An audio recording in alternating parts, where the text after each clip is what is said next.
Yeah, let's go. I'm unstoppable, do the impossible. I'm irresponsible, yet I'm phenomenal. I got an arsenal, I'm dropping bombs, you know. No, I'm not stopping, no. Conquer the obstacle. To the top, here I go, think I'm chosen to be the king of rock, think the people have spoken. I can hear the tick-tock of the clock, I'm in motion. So now I'm gonna pop, causing all this commotion. Yeah, sometimes I think that I'm unstoppable. Yeah, ready to go, man, lock and load. That's right, I swear to God that I could drop you, bro. Yeah, I got a shot and I ain't stopping, no. That's how I know that I'm unstoppable.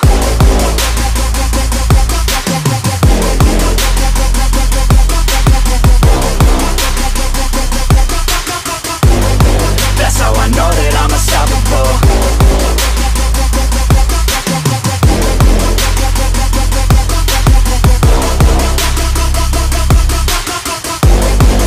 Yeah, let's go. I don't care what they all say. That's right, I'ma do this thing my way. Let's go. Been grinding hard on it all day. Mate, I'm ready. In the house today with Stephen Graham Projects. Cool, bro. Brother, Family, thanks, man. Nah, man, I appreciate it. Nah, bro. Listen, the energy, bro. I had to be here, man. Yeah. The communication was talking. Yeah, you get me. I had to come through, bro. Because Brother, I couldn't even believe it. Like, I saw you on KRN TV. Yeah. Shout out to KRN TV. Yeah. And you know, I've seen you on the other shows as well. But I saw you, and I like the way. I had a little bit of a feeling from you, like where it was like I got to talk to this guy. Yeah. So I did. I picked up my phone. I went on, sent you a message. Yeah. Love you message back straight away. Bro, you know it's. I won't lie, bro. It's the way you came across. The way you came across, the energy in that was banging, bro. You get me? It was potent. It was high. You feel me?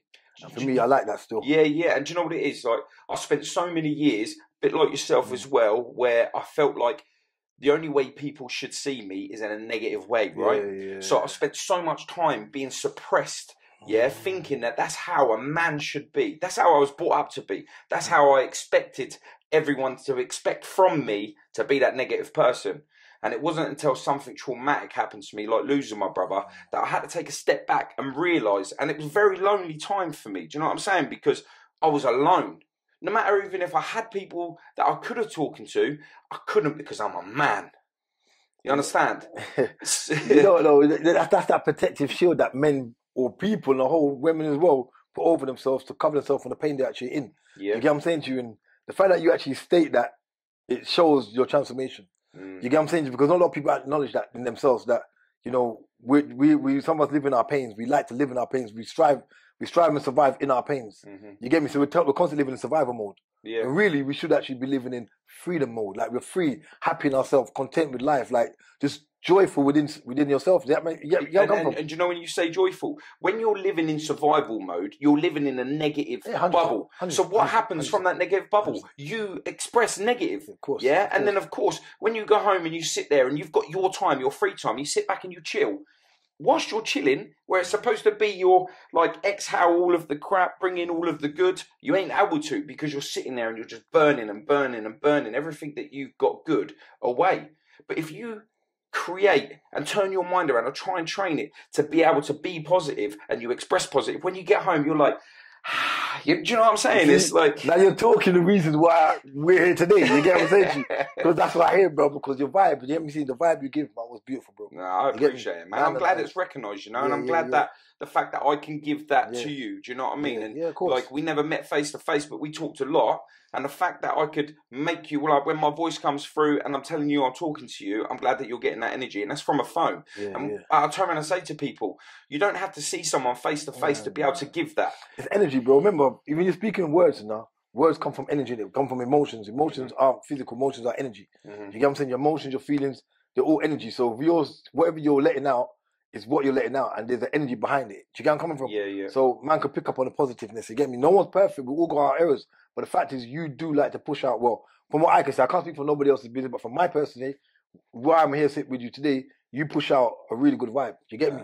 For me, that was why I said, let's do this interview, man. Yeah. I like that. You get me? It's about putting that positivity through and allow yourself to be the best you can be, and just being open and honest. I worked on your thing as well. I realized that you let yourself be vulnerable, bro. You get me? We were speaking about this a while ago. You let yourself be vulnerable, and I think that's important. A lot of us feel we too hard or too mannish or gangsterish to be vulnerable. But actually, being vulnerable is not weakness, it's actually strength. Yeah. Being vulnerable is actually your strength. Allowing yourself to be open, honest, and being true for yourself, it allows growth, real growth.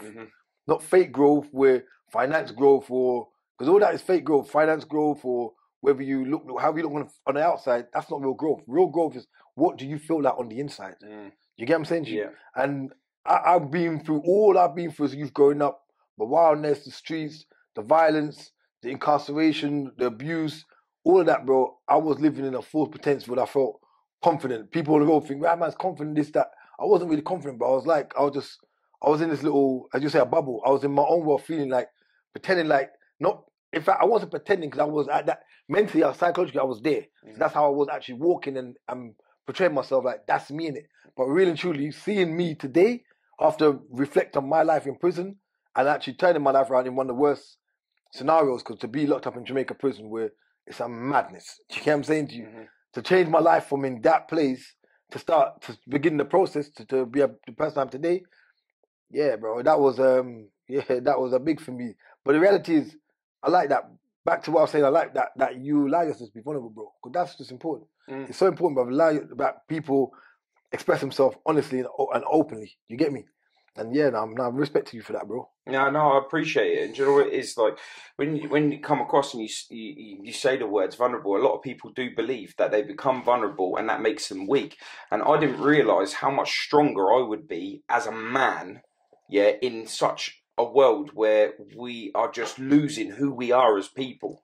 You know what I'm saying? I didn't realise how much stronger I would be now being in a worse world than what I was when I was being mean in a better world.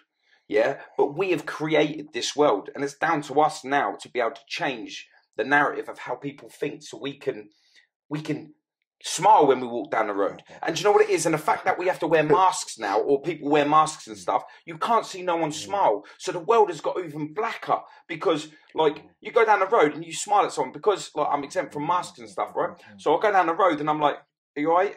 And it looks like no one's smiling back at you. So you start thinking, wow, what did I do wrong? Yeah, of course.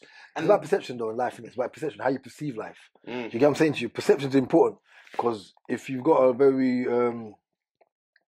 negative perception on life, you're going to see life from a negative perspective. No matter what you're doing, no matter what money you're making, or like I said, anything you think you're getting in the world, whether success, business, whatever situation you've got, even if you've got family life, if your perception ain't great, you're not going to be giving off a good energy. Do you get what I'm saying to you? So it's about your perception. I think perception is more powerful than anything else. Like I would say strength or perception all day. I mean, perception over strength all day.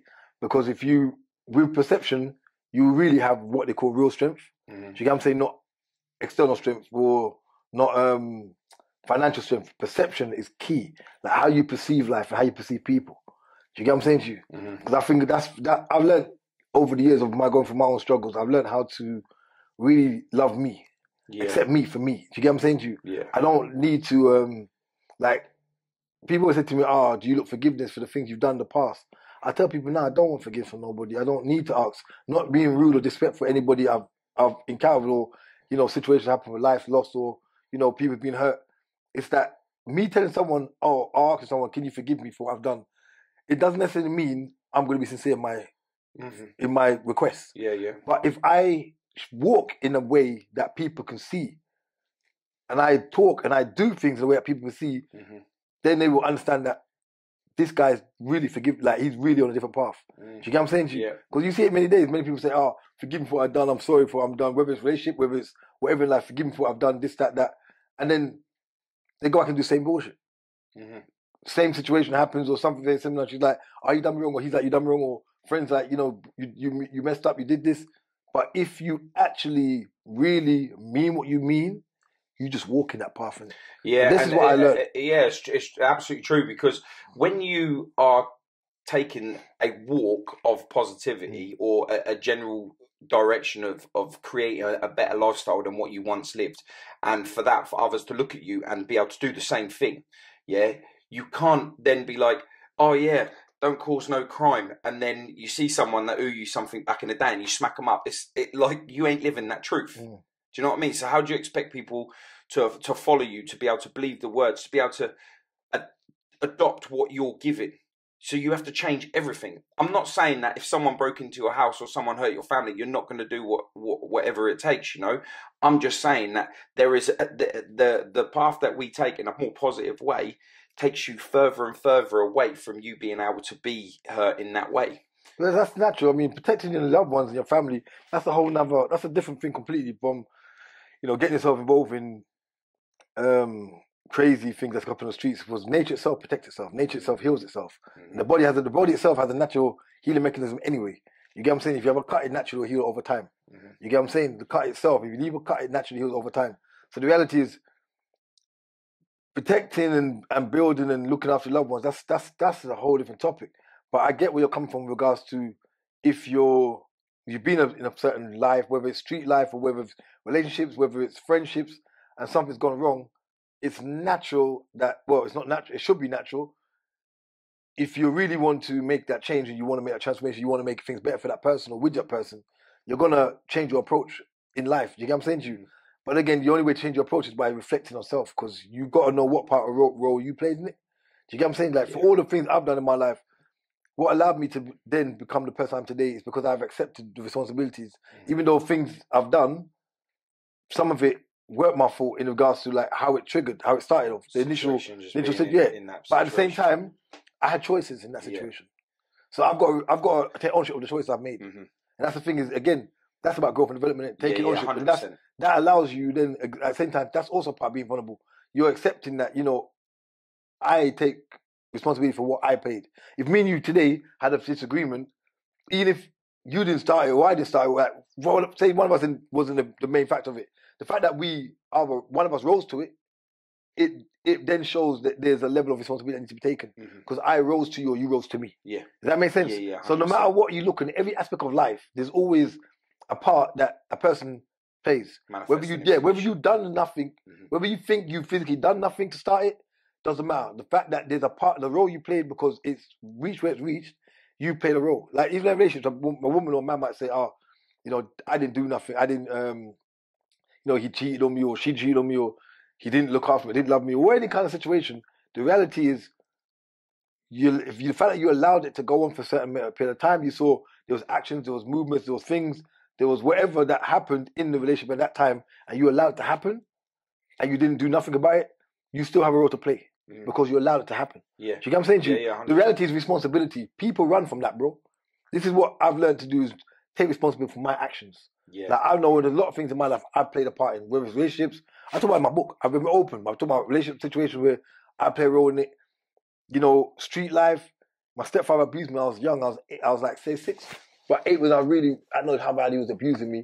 But I got to take responsibility that, yeah, he abused me, told me I'll never be nothing. You know, you psychologically made me feel less than nothing, telling me I'll never be nothing and all this kind of stuff. Yeah, all that, great. Like, not great in a positive way, but great, he did all that. And that's his traumas and his thing he had to think about. Why did you treat a young boy like that? But at the same time, take responsibility. Yes, I'm young and I'm what they call a little boy, adolescent. But at the same time, I've got to take responsibility that I fed into his negativity. I could have, in my innocence, I could have proved him wrong, and did great in school, and became something else. And instead of when he hit me and abused me, I got out and beat other people, hit other people. I could have, at the same time, looking back at it now, I didn't do, but I could have manifested different ways, despite how hurt I was. It's the responsibility we don't seem to want to take. A lot of us don't like to do it. Yeah, is that you being an adolescent that you wouldn't have known how to manage that information because you wasn't taught it? True. Again, but that boils down to the social constructs, isn't it? And how life is as society in a whole. We're not really taught in society. This is something I like to talk. In society, we're not really taught to deal with emotions, because most of us, no matter who you are, aren't taught to deal with emotions. Like we were talking about a while ago earlier. A lot of us as adults, we will look at a child and like your own child's in the park. Your child drops on the floor, and most people are guilty of it. I've done it before. my child drops off maybe off, or, you know, on a swing or whatever, and you say, get up, you're fine, you're okay, no problem. The child just told you, I hurt daddy, I'm hurt, mum. You get me? But you tell the child you're fine. You know, you're fine, don't worry, brush it off. And we don't say it from a place of bad, like of being bad parenting. In our mind, we just want the child not to cry and we want to comfort. But at the same time, the willing to want to comfort the child, we're also traumatizing the child because we're telling the child your emotions don't count. Yeah. Because you just told me you're hurt, and I'm told you, it's okay. Yeah, it's good, get on with it. Yeah. Yeah. Do you get what I'm saying to you? Yeah, So 100%. we're all guilty of it, but we don't realize that. So systematically, the construct we live in is messes up the way we grow. I never really looked at it like that. I've done it myself. Like you said, we all guilty. I've done it myself. My sons fall over and what have you. I'll be like, get man, go on. Yeah. You're strong. You can handle it. You got this. You got this. So what are we telling our children? Yeah. We're telling them that your emotions don't count. Don't worry about how you feel. So then when they grow up, when they don't talk to us about situations, or sometimes you might be, me and you sit down talking, your child might come in and you'll be like, hold on. Your child, hold on. You know, we were recording about something. So you tell the child, hold on. But at the moment you tell the child to hold on and wait, that child might have something important to tell you. Yeah. But you tell the child to hold on. And again, it's not being, not bad parenting. I'm talking about people being bad parenting. I'm saying, look how deep this thing can be. You tell the child to hold on, and that child's like, okay, I'm not going to tell you. But that might be something serious in that child's mind. Or it can be something just very, very, very minute. But the child won't say something. But at that moment, the child wasn't allowed to talk. Because, as I say, adults don't bite into adults when adults are speaking. Then what happens is that child might internalize that and then say, when things happen in the future that might be real serious, I don't know, daddy's talking to Stevie, let me disturb him. If someone is important that I look up to says to me, hold on. Yeah. Or not even just that, go even deeper. Imagine we do that, we're here talking, and then your child drops in, or say my child comes in, and I'm like, hold on, talking to Paul. Then my child's like, okay, daddy, and goes. Now, something might happen that my child might internalize that, and something happens another day, but it's serious. It's real serious now. And he comes in and sees me and you talking. He's just going to turn around and go away. Yeah. Man, that's deep. Do you realize how we can actually traumatize our kids without even actually thinking we traumatize our kids? Because we're not looking at that. We're not thinking we're doing that. We're not thinking we're playing a role in suppressing our kids' emotions. Because we're not taught about emotional intelligence, bro. What school teaches about emotional intelligence? Yeah, none. None whatsoever. And even when you do try and of course, if you are emotional and you kick out, what happens? Get out of the class, go and stand to the office. So you're gonna we're thinking about expelling you. It's like, man, I only wanted to tell you, like, you know. So we're always getting demonized for our emotions. Yeah. So we get from the systematical construct that affects everybody, no matter what race, riches, poor or nothing. The system, the way we've grown, it messes us up, bro. Have you always been deep like this, or is this trauma that's got you there? It's trauma. But I'm accepting my trauma. It's mad, isn't it? Like, we have to go through so much trauma to be able to find this side of us. Yeah. The side that's actually good, that now we know that others need help. Yeah. We've created this, man. Yeah, of course we did. It's a systematic construct, bro. It's mad. And people don't realize it's the way the system is. And we see it every day in shows, TV shows, movies, and everything else. And just everything we're doing in life. And we constantly don't put emotions first. We just learn to just lock emotions, dim emotions, just bypass emotions. We learn to do all this type of stuff. But then when we do let emotions go, we don't understand how to control our emotions. Not all of us. And no one knows how to receive it either. Yeah. So we have a problem. Communication problem. There's emotional problems. So then there's a lack of... Because remember, like I said, emotion is energy in it. Because definition of emotion is really a feeling. A feeling is something you can see. It's an energy. But you express it. Like we're expressing our emotion, now we're expressing how we feel. Yeah. Do you get what I'm saying? So people can physically feel how we're feeling because it's manifesting. But the actual emotion itself is just a feeling. It's a feeling. It's unseenable. It's unseen. But the unseen, this is what people understand. The unseen is more powerful than the seen. Yeah, and the most people that are hurt are normally the ones that are smiling and laughing and joking and that lot. Yeah, of course. Because they're living in their traumas. A lot of them are living in traumas. They're living in a bubble. Do you get what I'm saying to you? And it's sad that we live in a world that's really confusing. It's really confusing. Like, when you look on the depth of this world we live in, it's confusing. What people take for happiness and what people take for sorrow is crazy. Situations we're going through, like, for instance, your traumas, we take that for sorrow, which I'm not saying it's not bad. It is in sorrow. I'm not saying it's not sorrow, but from it can become greatness if you really understand what you're going through. Do you get what I'm saying to you? Like, if you got a problem with somebody and you can really relate, like talk about the situation and really openly express that situation, you can help so much people. Like after so much use I've helped in my life just by me talking with them. Do you get what I'm saying to you? Stop situations from happening just by me talking to the person. Just because I allow myself to be a good listener, I allow myself to, and that's a key thing as well. Listening, and hearing is two different things. The person can listen, and the person can say, "Oh, hearing." Oh, the same thing. Well, listen. Technically, you can hear anybody speak, but doesn't mean actually listen. You actually listen. You can pick up on the tones of what they're talking about. Does that make sense? And it's a different thing. Like communication.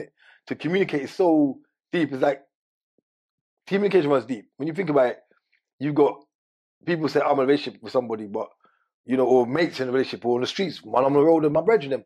When I was younger, we said we had a relationship. But you get me, like, when you think about it, did we really communicate properly? Did we really relate to each other? Because that's what a relationship is, relating.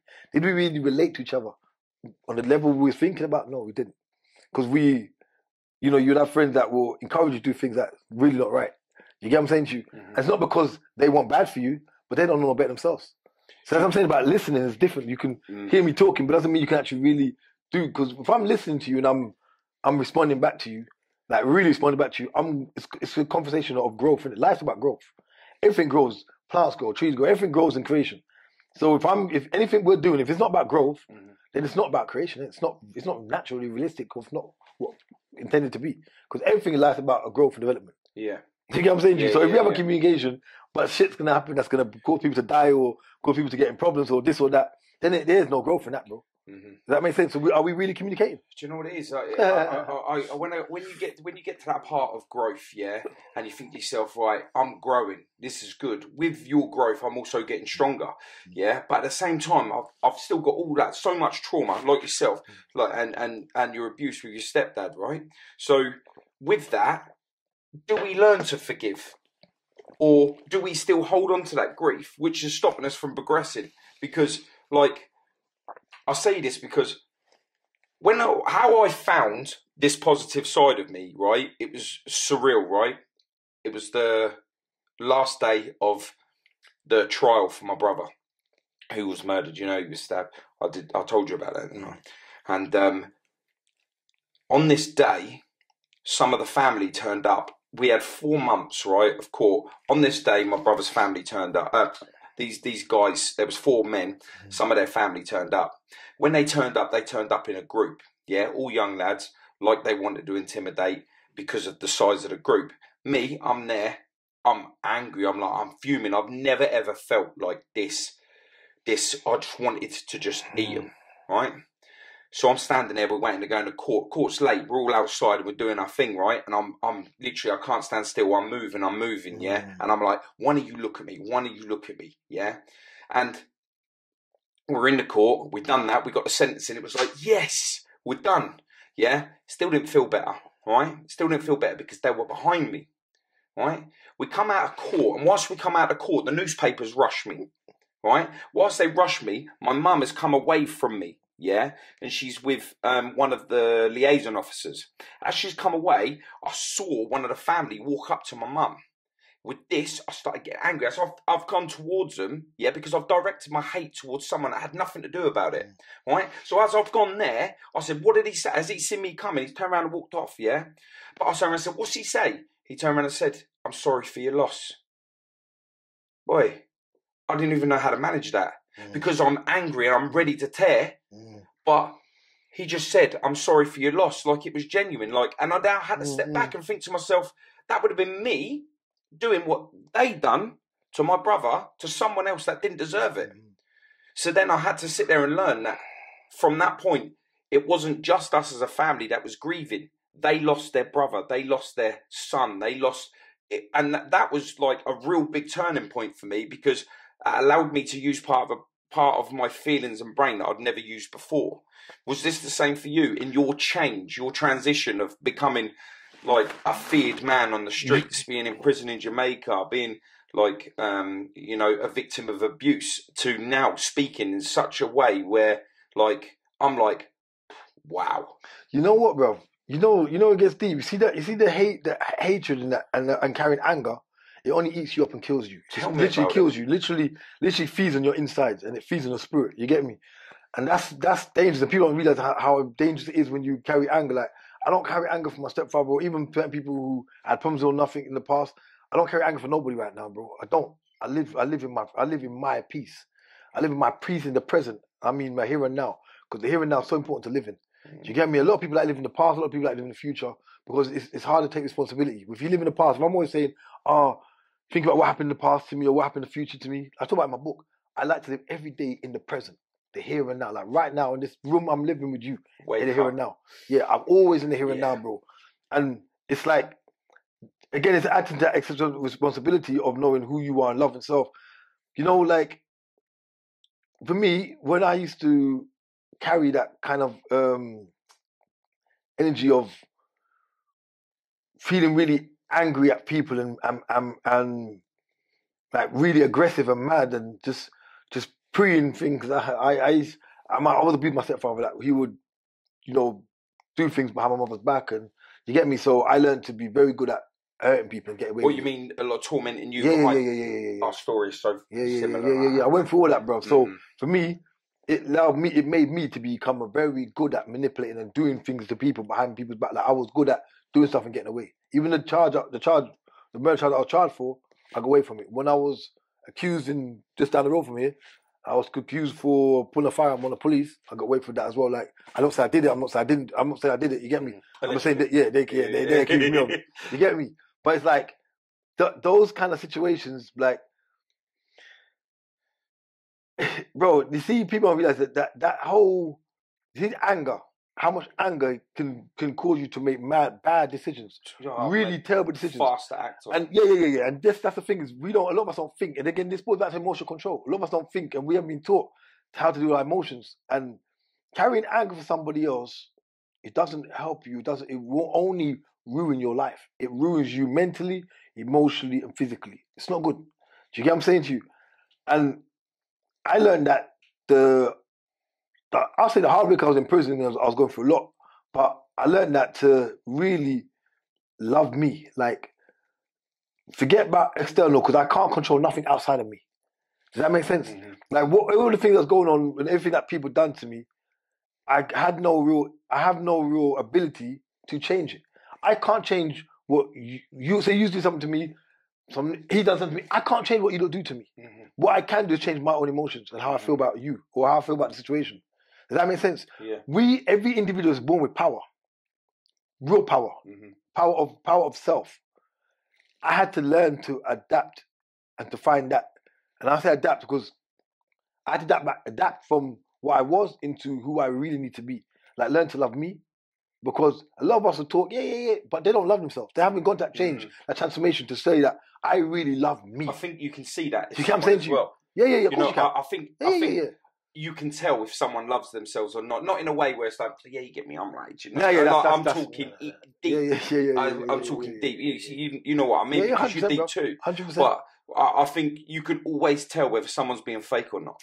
Bro, listen, you'll know because time will show. Mm-hmm. And just even the way they conduct themselves will show. Do you get what I'm saying to you? No, like I said, no one's perfect. But a person who's really trying to change his life, whether he, she, whatever, bro, you'll know. Because you'll feel it. Remember, we're all feeling beings, you know. Everyone is a feeling being. Everyone's got emotions, you know. We're all feeling beings. Whether people are in tune with their emotions, not in tune with their emotions, we're all feeling beings. You can feel someone who genuinely does care. Someone genuinely wants to make a change. Someone genuinely, you get what I'm saying to you? Because people can only pretend for a period of time. Like me, I'm a person, I'm really strong in emotions. I always tell myself, like, understanding me. You get me? Like, who am I? Like, I'll look in the mirror and question myself. Do you get what I'm saying? Literally, I will question myself. I'll question myself about situations, things I've done, things I'm trying to do, where I want to go. What is my reason of me want to do this? If I'm doing something, if I'm writing a book, my ask questions, what is it? Yeah, I want to sell copies, but what is it do I want from my book? Is it just to be famous? Is it just to be this? No. I question myself. What do I really want from this book? Anything I'm doing, if I make a documentary, the documentary I'm doing now in Jamaican prison, what does I want? People say to me, recently someone said to me, I can make a lot of money from this documentary I'm doing in Jamaica prison because no one's done a documentary on Jamaica prison the way I've done it. Do you get what I'm saying to you? Like, I've got mad footage from inside the prison. You know, big up all the prisoners that have been sending me footage from Jamaica. You get me? And people understand the way I lived for 8 whole years. You know, there's me, Tucker Walls in it. There's a guy called Robin Travers in it and 2 psychologists. But it's like, the purpose of me doing this documentary isn't just to make money, but I want to awaken people's minds to what's really going on in a country like Jamaica. We're still under British colony because still got a governor general and everything, and the inhumane acts that's going on in the country. Like, it's ridiculous. Do you get what I'm saying to you? Like, what do you want out of anything you do? Because everyone says, like, not stray from what we're talking about, but even with emotions and even like words and the intelligence of words and wordplay. Everyone said, I always tell people, I've always got agenda for everything I do. I've got an agenda. And people say, you got agenda, don't trust. No. You'll confuse yourself. You have to have an agenda in everything you do. Even if you're doing negative, you've got an agenda. Mm-hmm. Agenda is a part of everything we do, but it's what is your agenda? Is it to help people, or is it negative to destroy people? Yeah. Does that make sense? Yeah.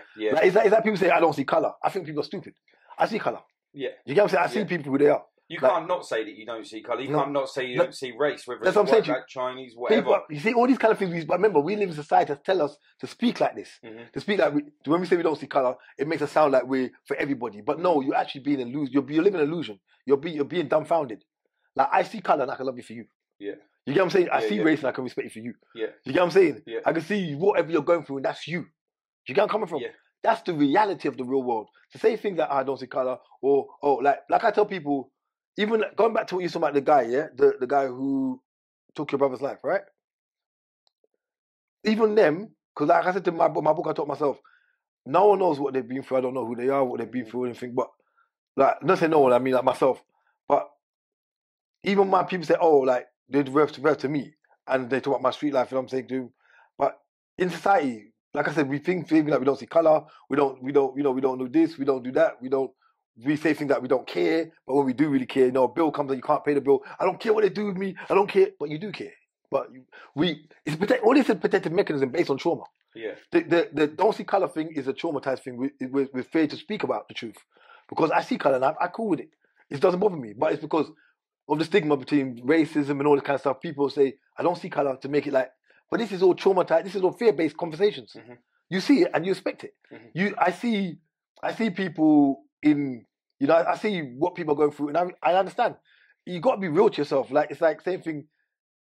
Me being as violent as I was still a victim at one time.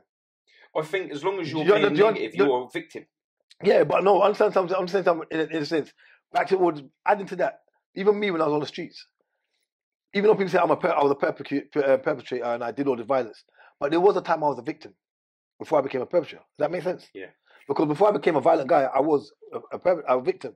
But no one saw that. But again, society would label it and say, you're just a violent person. Yeah. So the labeling, what I'm trying to get to is the labeling society makes us label people and things wrongly when we just got to accept the reality of what everything is. Like, I can accept that a person's race, I can accept what a person does in regards to their livelihood. Someone like you, I'm working on the streets, people say, they're violent, they're gang, but what got them there? What have they been through in their life? What have they been through with their parents? Yeah. What have they seen? What social media's portrayed to them? We know the internet craze right now. Everybody wants to say they got money. Everyone wants to act like they're flashing grills, and you get me. Mm-hmm. People want to live like the stars in Hollywood. Like, it's all this. Like, what social things are thrown at them? What things they've been through in their personal lives? All these kind of things affect people. Therefore, me, I try not to judge no one. Mm-hmm. Does that make sense? Yeah. I respect what people going through, and I'm not saying that I tell my blind I'm dumb to it. No, I'm very open to it, and I see it from a very holistic perspective that people are going through a lot of madness. We live in a very crazy society. Like a society don't teach us how to do emotions. Back to the beginning, we was talking about the way society is set. It doesn't teach us how to really deal with a lot of things that we're prone to, and people just walk around blasé like they're just cool. But really and truly, most of us are operating from a place of fear, from a place of lack, from a place of whether it's financial lack or mental lack, emotional lack. From we're projecting from a place of hurt, anger, and all these are trauma related, and a lot of it going back to even going deeper comes from the womb. Because every man, well, not every, I won't say every, I won't judge every, but I guess I'm guilty of it. I've had a disagreement with my baby mama when my daughter was in the womb. You get what I'm saying to you? Men have had arguments with women, men have gone physical with women. Women have gone physical with men, because not just men hit women, women have gone physical with men. Mm-hmm. You get what I'm saying to you? So people have gone through a lot of things when babies are pregnant, when they're pregnant with babies. But the point is, whether it's the man or done it or the woman's doing it, they both vice versa got a role to play in it. Whatever's going on. The point is, we've been traumatizing our children from the womb before they even came to society, and society adds more trauma to that. Do you know what it is? I don't think a lot of people understand that, like, especially with noise and that. Like, because if you play music, play music on my phone, put it on my missus' belly, the baby hear the noise, start kicking the phone. Yeah, so they're hearing you. If you're excelling your voice and you're putting it out there, 100%, bro, 100%. That's what I'm saying. The level that we don't understand how deep is how we traumatize our children. We as a people on the whole, we don't realize how mad this world we live in, and no one really teach us the reality of how depth it can go. Scientists know this. Schools, well, they should know this, but they're not teaching this kind of thing in school about emotional control, emotional intelligence. Do you know what it is? It's mad, bro. Yeah, the things I've learned from just change. Yeah. For a positive, not just change. Just the change for the more positive. I think the school system, the prison system, everything would benefit from someone like you, someone like me, someone like us to go in and explain this in life classes. If they had life classes, I know for a fact you'd go for free, willingly. In your area, you fix up your area. Me, there's one of me in my area. There's one of you in your area. There's one of him. There's one of her in their area. And we're all willing to voluntarily change the way that things are. It's crazy this way society is here. It doesn't reward people the freedom, and I'm saying society doesn't reward people the freedom to get to know themselves. Now, I understand why I say society doesn't reward us. Now, you think society, who's society? How can society reward me? Like, I can do it myself. But the thing is, society makes you so busy, so caught up in everything else that's going on in the world, you don't take time out for it. I talk about this in my book. That's why prison became a changer for me. If I was on road, I would have been dead or in prison. Like most of my friends got 40 years. A lot of my mates. If I tell you I've lost more than 100 friends to the streets that are dead, forget about the ones in prison that are dead. That's me giving you underestimate of numbers. You get what I'm saying to you? I've got a lot of loss. But the reality is this. Imagine the pain that's gone through all that. Yeah, but I'm saying to you, families, friends. Listen, look, let's get even deeper with that. Me and your homeboys, we're close. You hear that something happened to my son, right? I tell you about it. You're like, oh, fuck. You turn around, you tell the cameraman. He sees you and says, what's up with you, bro? He's like, oh, Stevie called me, man, flipping my mate. He even not even know me. You just say, Stevie, my mate, Stevie called me, shitty son, this, that. You know what I mean? You're like, oh, man, I'm sorry to hear, mate. And he's like, oh, I'm sorry to hear, bro. Because anything I could do to help you, so if your mate, and he's in the next minute, I was, what's up with you? Oh, my mate's lost his son. Do you understand how the energy goes? Just keep going. Yeah. The negativity spreads. The low vibration, the low energy spreads. Bro, people don't realize how this thing can get deep. Like, from the womb to the end to the things that we speak, bro, it gets mad. Like, it really gets crazy. On the other thing of that, like when you turn around and say, if your friend rings you up. When I lost my brother, and I'll go back through it, and it's like, it's the same message that we have, right? So you're saying that you're spreading that energy because you've lost someone, your friend you don't even know, and then it spreads across like that. You see me, when I lost my brother and I got a phone call, now I've got lots of friends, right? But when it come to me going out to go and find these 4 people, I went out, I was on a mission. 7 days I was on road, trying to find these people. And anyone from my town would tell you, if they saw me within that time, and I can get a police officer. One day I'll get a police officer on my podcast that had to deal with me, and you'll hear from their point of view just how relentless I was. Now, when I rung up everybody, I was like, I'm already go, where are you? I said, I'm blah, blah, blah, I'm going to find these people, every single person I knew didn't. They was just like, be careful. I'm like, cool, friend, thank you. Put down the phone, So I raged me even more, So I was on this mad mission, right? I'm out to kill 4 people. But I expected somebody else to catch a life sentence with me. What must I have been thinking to be able to entrust that? And it wasn't until after that I started changing, that I was manifesting everything that went on. I cut a lot of people out of my life because they just weren't there for us. Not physically, but emotionally. So I figured, if you can't be there for me then, you can't be there for me now, right? So I turned around and I started thinking to myself, how can I expect my best friend to come out and help me commit murder? He's got a kid. He's got a wife. I was about to get that. He's got a to dad. I'm feeling like this now because they took my brother's life and caused my mum pain, caused my sister's pain, caused his children pain.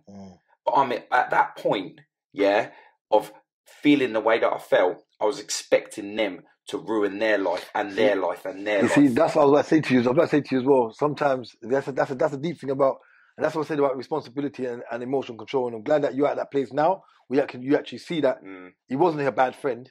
He's actually a person where he thought about situations. So that person wasn't really, I'm saying he wasn't a bad friend. He thought about the situation where maybe he saw it in a sense where I can't get involved in this because of where it can land to me. Now, on the flip side, my thing's a bit different because I would say, yo, blood, man, violate. My friends will ask me why, what happened. No, we're here. Yeah. But then, really and truly, was I a good friend? Now, in my mind, I would help them, they'd help me. Yeah. And I thought that was real friendship. Yeah. But no, it wasn't because it was where we were at in our minds. We thought it was good friendship because you had my back no matter what. Ride and die, they say, the street term. But really and truly, is that really ride and die, bro? Die for what? Because the reality is, half the things that we done could have been squashed. But if you knew my problem and didn't just say, I've got your back no matter what, and you sorted the problem and you understood, you're like, that ain't worth it, bro. Forget about that. You get what I'm saying to you? But some of us psychologically were not in the right place. Yeah. So in a way, your friend was actually in a place in his mind, he was in a good place. It's that you was in a different mindset because of your anger. Yeah. Do you get me? 100%. Yeah, but with my friends, we were in a situation where if I call on man, they're just there. They call me there. If man need whatever we need, you get me? Man's helping each other, giving each other where. But all that, when you look at it, is when people lose their life or people go to prison, whether you done something physically or not, or you just contributed or however you contributed, or you was there, you in a very dark way, mad psychological way, you've actually helped incarcerate your own friend or get your friend killed, or you helped lose a friend, someone lose a life. But do you get what I'm saying to that? It gets deep because people don't realize that. Like, for instance, there's a situation like what clearly I talk about my book. I got booed out of my high school for £1. Yeah, there was a few quid, but we were paying £1 on the wall. So it was over £1. The concept was £1. We're paying £1 on the wall. My mate loses money. He loses all his money. We laughing at him. So he said, I'm going to go borrow some money, but he doesn't. He doesn't borrow money. He actually goes and takes money from some boy. Comes back, we're still playing. The boy's brother comes at the end of the day, at the end of school. I'll tell the story before I don't want to go too deep in the story. His brother comes and then he's right to be angry because my mates took money from his brother. But us in our mind, we saw red. You're like, what? You come and talk like that in front of us? Now, bro, that time I was about 13, 14. I'm at Elstone School. I'm Elstone, because I was at Queen's Park. I was at Elstone. I'm about 14, 15.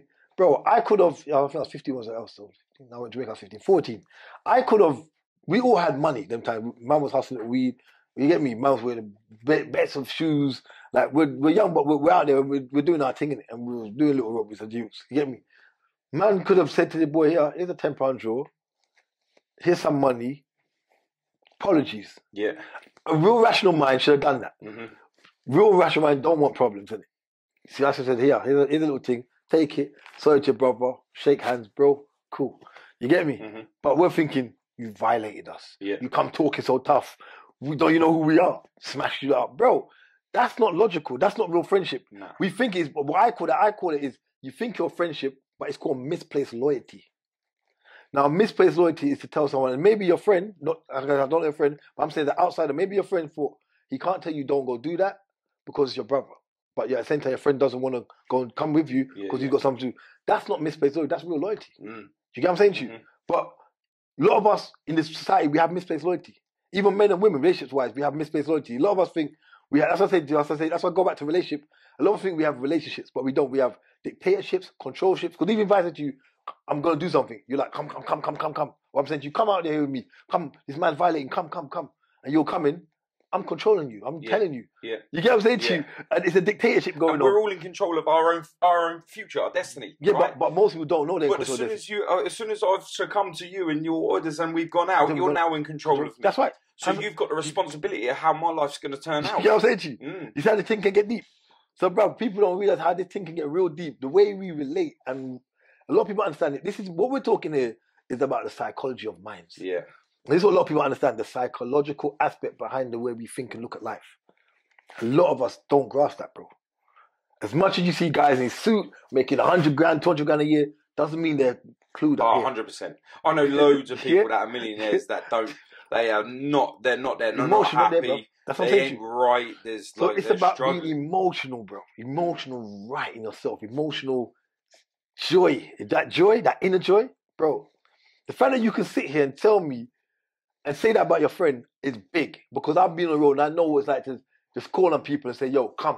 The fact that your friend could say, I'm not going to come now, but take care. Yeah. That's a real friend in there, bro. Yeah, I mean, I had a phone call. They turned around and said, don't do nothing stupid. I know what you're going to do. I know what you're going to do. And the fact that they knew what I was going to do. It's not coward enough. It's not coward of them. Listen, I do nothing but respect for him now. And bro, I say this to them. I'm glad, bro. I said it to him, even the cameraman. I rang him up. As soon as he found out, he knew exactly what I was going to do. And he turned around and said, bro, don't do nothing stupid. He goes, I know you're not going to listen to me. He goes, but I'm telling you, don't do nothing stupid. I was like, yeah, cool. See you later. He was like, yeah, bye. Put the phone down. I was angry. I was angry at him because he's like my friend. He should have been there beside me.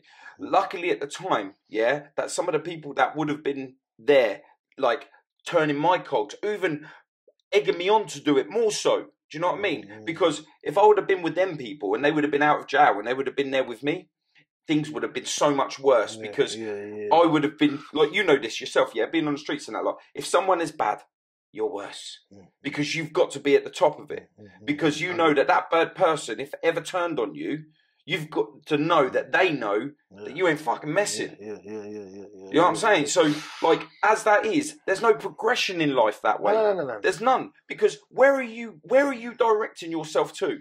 I want to know where you're going because when you're old as fuck and you're sitting there and you're looking at your grandchildren, if you even manage to have them, because some people have spent that time that they can reproduce their last name to become the legacy that you once claimed that you was, and you sit there and you see them running around, that is when you realise you've wasted life. Because you've never been able to feel like how that kid is running around smiling. That's the reality, bro. But whose fault is that? Do I stick with the blame? Am I holding on to the blame because of what something or someone done to me? Am I sitting there as an old person, sitting there going, I lost out on my life because of you, because of you. Nah, man, it's because of me. That's right. Take responsibility for your actions, bro. 100%. That's just, again, bro, the side, bro. You know, this is big, bro, because I'm glad that you're allowing yourself to be so open and vulnerable. I've never really done a talk with someone like that and allowing themselves to be open and vulnerable. And I think that's powerful. Yeah, man. Because and we wanted everybody this organic. Everybody wants to hide and, you know, put the talk of the biggie in. You get what I'm saying? It's not the one, bro. Just be real. Like, understand that it's cool to be vulnerable. It's cool to know that you've made mistakes. It's cool to know that you've done wrong. And it's cooler to know that you're in a better place now because you accept the things you've done. I feel the best I've ever felt in my life. Me too. And I'm going to feel better as well. Yeah, 100%. We're still learning. 100%. We're still growing. You get me? So man's loving it. You get me? It's a journey, bro. But again, it's because of pain why we've got to where we've got. And that, like you said, stems back to the womb. Yeah, 100%. And when you break it down, and this is why I love doing my podcast, because the one thing that all my podcasts have in common, yes, everyone's got a story. Like, I was like, I'm a bad man. I've done this. I've done that. I've been to jail. I shot someone. I killed someone. I've done the life sentence. I've done that. Everyone's got that same story. But my progression of my podcast is about the message. And the message is, it's not worth it. Bottom line. It's not worth it. Bottom line, it's not. Bottom line. Bro, bottom line, think about it. You go to prison, it's a mad one. Because you go to prison, if you kill, one of the biggest money businesses is funeral directory. They make money. Yeah? And prison is a big money spin as well. These are all systematic constructs.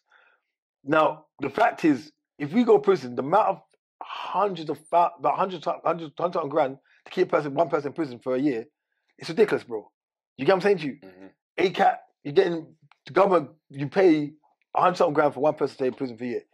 If I go to prison today for violence or whatever I go to prison for, not only am my family losing out and they're suffering, they're also paying for me to stay in prison. That's the madness of the system.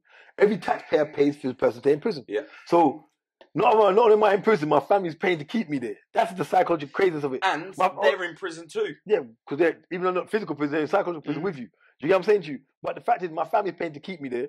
They're paying to keep me there. Plus, also, like, I'm helping the system keep running on a very negative vibration. It don't make sense, bro. Like, the whole thing is just like a joke. It's a whole setup. Like, the best thing anybody can do is learn to love themselves. Forget about all this road or even, all this negativity. Learn to find happiness. And that can't be bought. It can't be paid for, can't be brought. You can't, no matter what a person has, you never can really truly be happy until you learn to love you.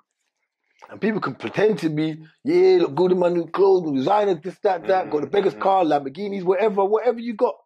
That will never be your true happiness. Nah. It make you comfortable, do all that kind of thing, but it will never make you really happy. Yeah. You get what I'm saying? And listen, a lot of things with dreams and goals, right? You've got this hunger to get it, yeah, because you feel like you need it. But when you get it, where's that feeling of the hunger? The hunger is much more greater than the feeling of ownership. Because once you've owned it, it's not. But once you find yourself, it's so much harder to find yourself. But once you've got it... And you know what? That's again, back to what I was saying earlier about words and playing with words. Society makes us feel like being successful is to have all this wealth and all this. That's not successful, bro. You know what successful is? The fact we can sit there and talk about things and be very real to our truth. Because look, we're taking ownership for everything in our lives. Good and bad, we took ownership for it. I've heard you speak of ownership of your friend, how you perceive him. You took ownership that you was wrong before, but I understand he wasn't a negative friend, he was a good friend, just because I couldn't see because I was angry. You took ownership, yeah? Now understand something, the power of that, people don't get it. That's success, bro. Not how much money you attain to make success. Watch it, hold on. Check, let's get deep with this. Imagine, just the fact that I'm here with you, this is a successful act, just me and you sitting there doing a podcast. You made it down here from where you was, I made it here. If we take ownership for everything we do, then if you go out after and you do whatever you do, you say you're going to meet a friend at 6 and you go meet a friend if you get there 7. But the fact you've lived by your word and you're happy with what things you're doing, that's all success, bro.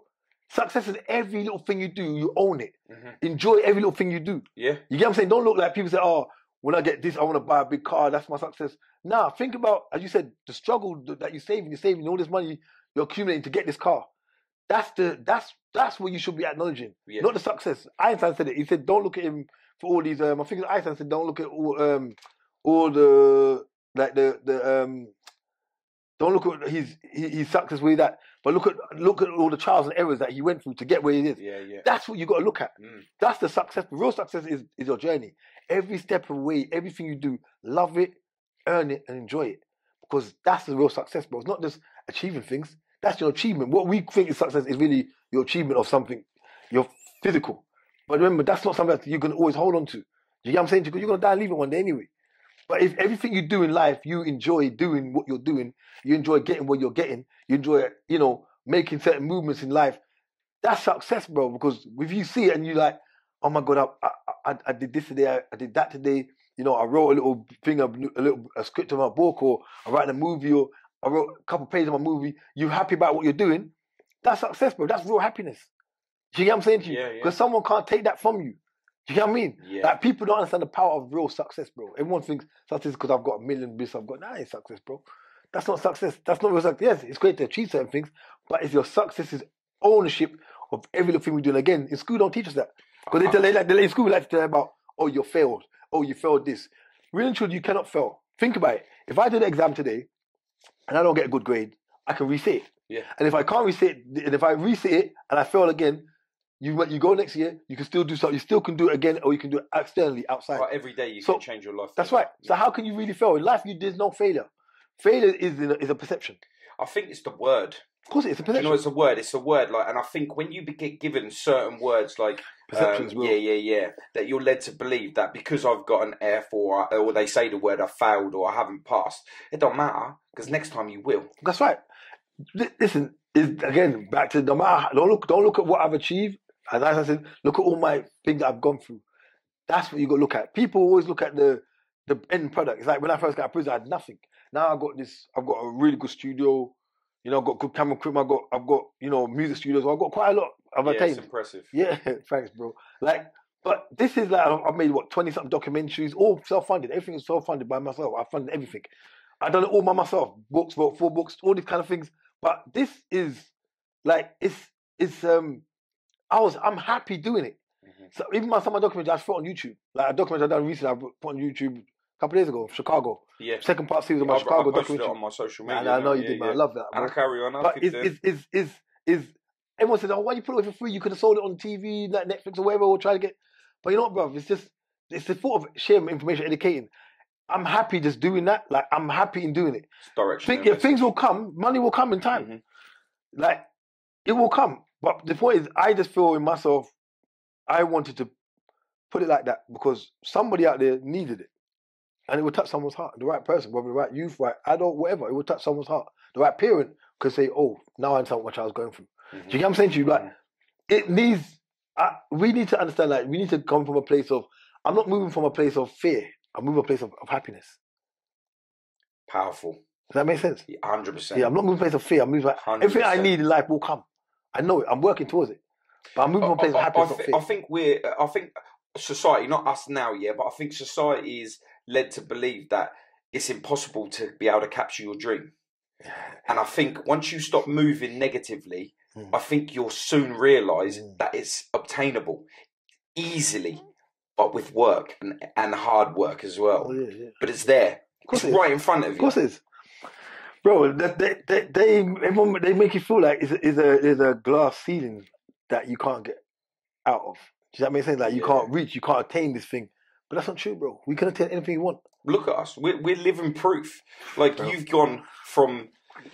Bro, my life is so crazy, bro. Like, you know what I'm saying? I really thought, I mean, there's other podcasts we're talking about my life, so we'd have to do all that. You know, people look at them, they'll see that, you get me, my life, read my book, they know, like, I've been through, and there's a lot of things I can't talk about, because think about crimes, and this is again about emotional, people about crimes or things that happen in your life that I can't talk about.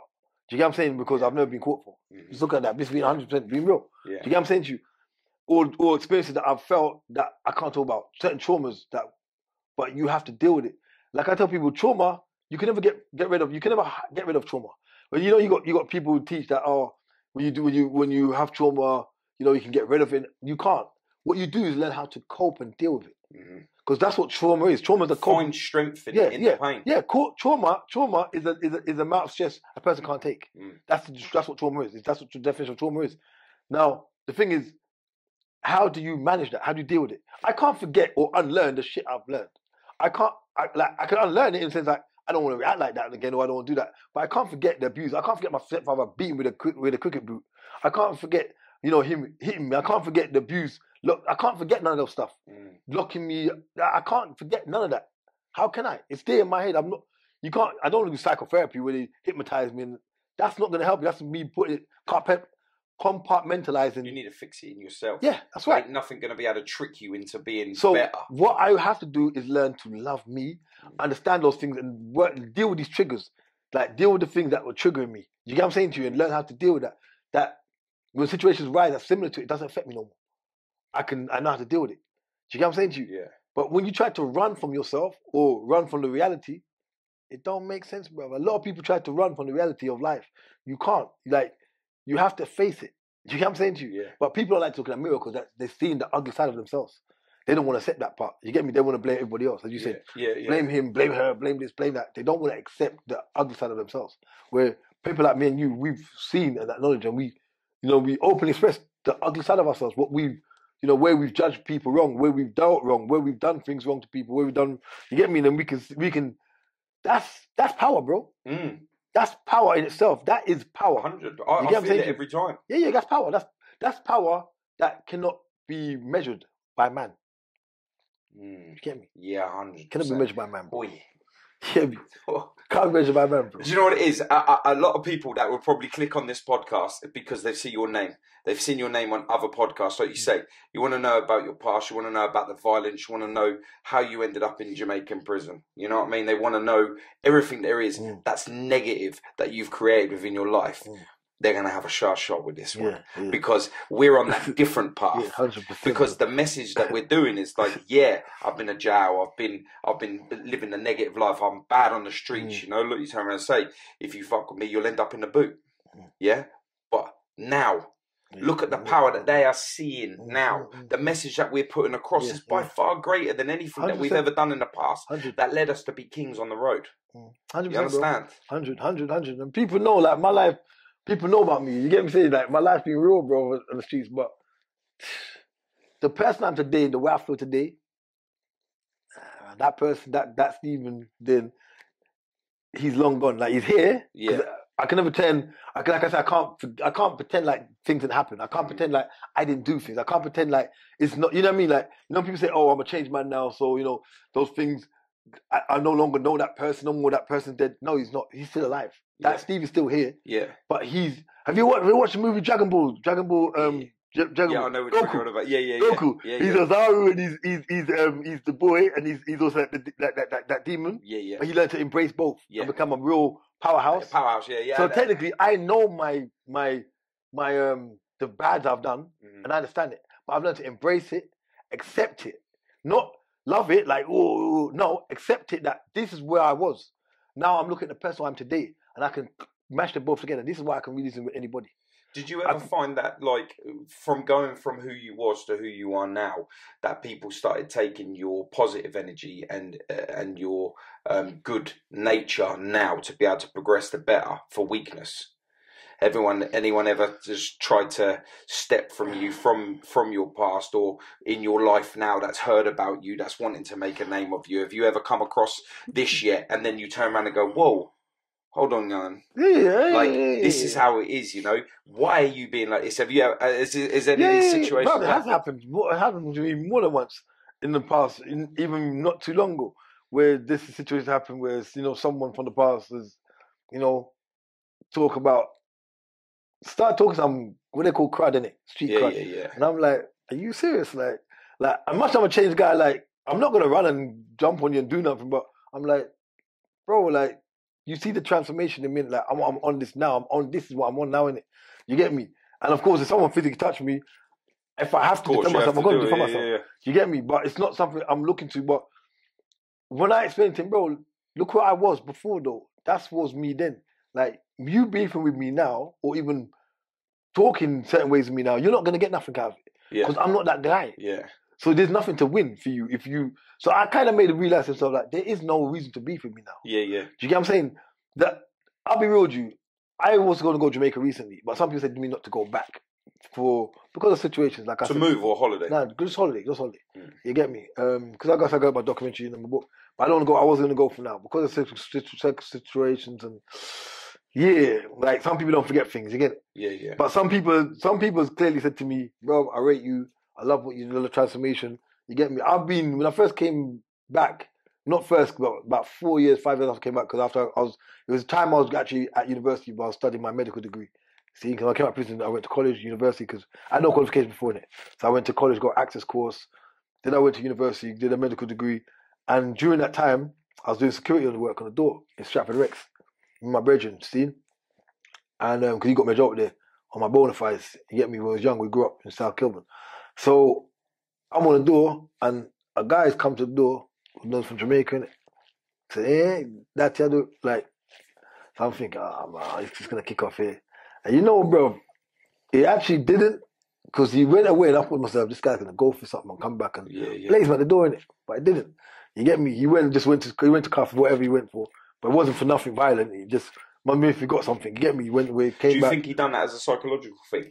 Try and trip you out a little bit, like, man. Nah, I don't know. I was just bugging out. I was bugging out because my mind thinking, what is he going? Because he didn't say, well, he just cut and said, yo. And of course, you're on the street, so you know that if you go and if you see someone and go back to your car, you think he's definitely coming back. Really, he was like, well, first he did say to me, you think like this, you know, you think that can change you, like change the past?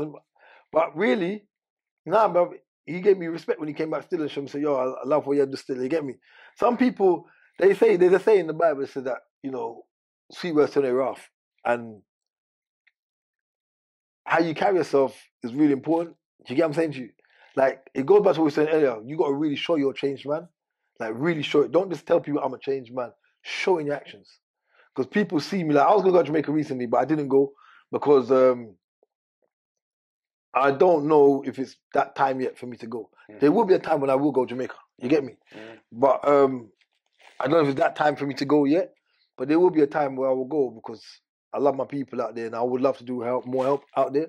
You get me? But like this documentary I'm doing right now, that's definitely to help the prison. The book I'm doing, I've got a lot of workshops I've built that I'd like to go to Jamaica and, you know, do with the youth out there and work organisations and work in the ghettos and, you know, help young people and teach trauma because trauma, they definitely need to learn about that. You get me? And like really explain to them what's going on in their lives. And just things we've been talking about today, how deep things can be. You know, it's all about timing, you get me? It's about timing, but for me, I don't feel like it's important to dwell on like allow when people come at you from your past to if they come at you negative, I don't think it's wise. Me personally, I won't allow it to make me draw myself back. Yeah. Does that make sense? Yeah, so what you're saying is like right now you're on a path and you go back over there, someone's going to try and derail your direction of travel. Maybe and maybe not. So for me, right at this present time, I'm not rushing to go back. That's what I'm saying to you. So I've got so much to do, so much I'm going on with, so much I want, so much I'm doing. I don't. It's like even right now, much I work with young people on the streets, I don't just purposely put myself in certain predicaments or certain places because I'm not trying to. It's not like my friends. I still keep friends with certain man, but I don't. I'm not always involved with certain conversations or certain places because I don't want to be a part of a certain situation. Yeah. Do you get what I'm saying? Even much as you change your life, you have to also be wise with your movements too. Yeah. Do you get what I'm saying to you? Guilty by association and stuff like that. Yeah, a changed man must be also wise. I don't know. I still deal with certain people, but a changed man, if you really change your life, you choosing what you do and when you do also shows people you're really changed. It will show man on the street you're really changed. It will show your family, your friends. It will show people who don't know you who looking up to you. Because people like us who've changed, people are looking up to you. In your own town, people see you. They may not say to you, I'm looking up to you, bro. But they are. And if you make certain movements or do certain things, that's going to make people say, see, he ain't changed. Or, he's about. So people see me in the hood with the youth all day long. You get what I'm saying to you? But if certain things are to go down or certain things happening, I'm not going to be there. Yeah. But if certain things happen and I need to be there to stop it, or I will be there. So you got to know how to choose and pick your battles, or pick when to fight battles. Genghis Khan, the greatest warrior ever, made you like not Sansu, not Genghis Khan, Sansu, the art of war. Yeah, he tells you like you don't. It's not always about just jumping into conflicts. Sometimes not every battle is supposed to win like that. Do you get what I'm saying to you? Yeah. So it's about knowing how to pick your battle. You get me? Like I'm a man. I like to be very wise, and I don't mean battle just mean physical battle. Even if I'm talking to someone, if I'm talking to you and we couldn't get along. And we're like, and you're, like I said in my book, before when I was younger, even if I was right, I'd always try to prove you right. Like, I'd keep arguing you till you get my point. Yeah. But that don't make sense. If we can't get along right now, walk away. Yeah. Does that make sense? Yeah. 100%. Walk away because we can't get along. I'm gone. Yeah. Because another day we can discuss this thing. But if I keep going, it's going to get heated and one of us will start throwing blows. Doesn't make sense. Yeah. And you walk away, you get in that argument, you tell me, I said, do you know what? Yeah. This ain't getting nowhere. I hope you have a blessed life. See you later. That person's going to be like, huh? Thank you, bro. I didn't expect that to go that way. So of course, you're starting to set a chain of events in his head. That's what I'm saying. That's what I said to you. You don't always have to be there in a situation. You got to pick your battles and know how to do your thing. Yeah. And that's why I said, for me right now, going to Jamaica, no. I thought, leave it to a time. I've still got a lot of things doing. I'm doing a lot of things to help promote people, certain things over there. I'm getting a lot of positive feedback from over there. But then I'm also hearing one or two things whispering. So I'm like, okay, cool. But it's like, for me, it's about being wise. And even over here, I had that situation when I first came over here, but I've dealt with a lot of situations. You get me? A lot of things have mellowed down. You get me? I've got friends with people who never expect me to be friends with them because of just madness. And you get me? They've lost people. You get what I'm saying to you? So, well, everyone's lost people. I've lost people, my friends as well. But you get what I'm saying to you? People are cool now. It's being wise with how you do things. When I was younger, I didn't understand that. I talk about in my book where me and this guy in prison, we argue because I'm right what I'm saying, but I'm trying to get him to understand where I'm coming from. Yeah. But he's not dealing with his mind right now. So, but I'm still trying to push it. Not mad, he's mad. He can't grasp the concept. Do you get what I'm saying to you? Yeah. But I'm trying to force it on him because I know I'm correct. I'm trying to force it on him. That's wrong. Tell it to him, walk away and leave him. That's the correct approach. And then when he's ready, he'll definitely go over That's that right. information. Or that you he'll go gave back him. by himself. The brain's a sponge, bro. Even if you're walking past someone you don't know, and say just walking the road and you hear someone say, "That fucking girl's fit, man. She's got wicked ass." You're just walking by your business, and you reach down the road, you're being, "Who's that girl's ass? Whose girl's is one?" Your brain remembers You everything. start looking around like, You start thinking how like, did I not pick up on that? yeah. So your brain picks up everything. It's like a sponge. Mhm. So naturally, if I say something to you, whether you're ignorant to it today or you reciprocate it today, doesn't matter. The fact is, it's in there somewhere. Mhm. Now it's in there. Mhm. It's when you're gonna actually, grasp it. So the thing is, if I'm gonna try forcing you to grasp it now, that's madness. This is where about getting back to communication. A lot of us don't have, when we say friendship, we have relationship, we don't have relationship. We have dictatorship and control. Because if I'm dictating to you, or I'm trying to control you to understand, because if I'm trying to tell you, get it right now, get my concept right now, I'm trying to control you. You see what I'm saying to you? Yeah. So you see, in many aspects, we don't really relate, bro. People dictate, people try to control. There's so much things we do and we don't realize we're doing it. It's mad, bro. We don't communicate. That's okay about listening and then hearing. A lot of us don't, bro. A person will hear you, but listening, can you listen and respond? That's a whole other story. So people, I just think the whole society's getting crazy, bro. We live in a sick society. We ruined it. Bro. Yeah. We ruined it. Like that, I remember when my parents were growing up, and they were like in between. So they had the good life. They had, if someone stepped out, they'd be telling them or whatever.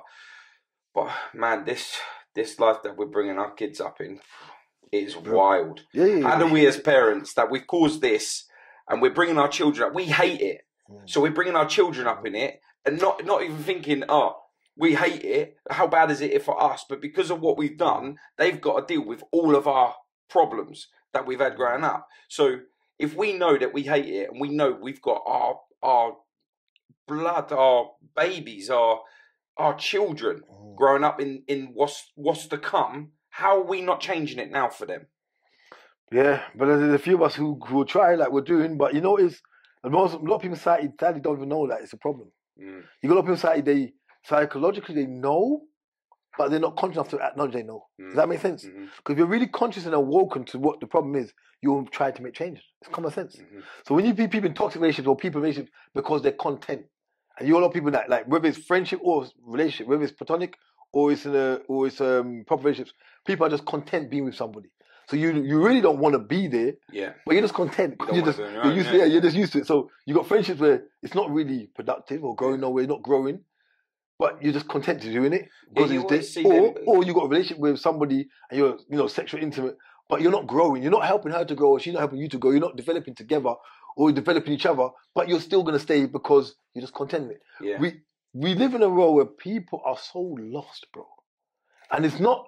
Again, we're not demonizing nobody. We're talking because we're being very open because we've gone through it. Life's happened. It happens. It's the reality is how much of us. But when you're really consciously awoken and not just conscious of it, but you're consciously awoken to it, you can act on it. You can actually act on it because a person could know something, but you just can't react. It's like a person knows smoking's bad for you. It says the box says smoking's bad, but you still smoke. You get me? But when you're really consciously, really aware that I need to stop this, you will stop. Yeah. Does that make sense? How much do we have to lose, though, as people before we wake up? You know what I'm saying? Now, that's another story, bro. That's deep. That's deep. Yeah. That itself is deep. How much do you have to lose? Because, bro, we lose a lot. I was rock bottom, man. I was rock bottom. And it wasn't until I had to lose somebody, like my brother, one of the most powerful guys I've ever met, but also one of the biggest misfits ever. Do you know what I'm saying? Yeah. But why did I have to lose him? To be able to wake up to find out who I was, to be able to be on this journey to change. Like, this journey has led me to people like yourself, who we probably would never have even come across each other. But the fact that I sit here and I know that with the way that I feel, I ain't alone. There is another man that's willing to be a man and put himself on the line for it. But that's the power though, isn't it? Like, when we change when we change the way we think about life, when we change our paradigm, because we have the power to change the way we think and our paradigm, and we shift this. We have the way to change our paradigms in ourselves, like our perceptions of everything. We can change that. We have the power as beings. Every being has the power to change the way they look at life. Everybody, not just you, not just me. Everybody out there. Yeah. But it's how much people are willing. But the thing is, of course it is. And the thing is, God give us free will. Yeah. The thing is, the fact that you just, I already said a while ago, you changing your mindset allowed you to meet me way over here, two different people, two different races, two different cultures, and we have the same mindset of change and development. What is that telling you? It tells you clearly that we live in a society that, again, back to what we were saying, has not really told us or taught us how to deal with emotions. And when we learn to do it, we can do anything, bro. Yeah. We can move the way our life's going and the direction our life's going just by determination. Because your determination to be who you wanted to be led you to meet people like myself and others. I like that. Power, All right, here's one for you, right? Yeah.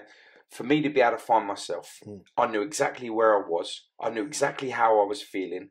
And I knew exactly what I needed to do.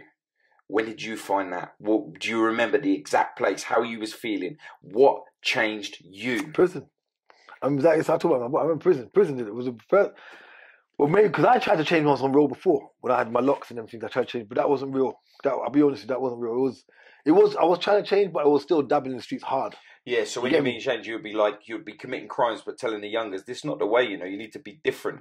Kind of like I was still kind of. I was trying to say I was doing the rasta. And they're looking up at you, thinking, what? I was doing the rasta thing and trying to people be conscious, but at the same time, man was still dabbling in the streets.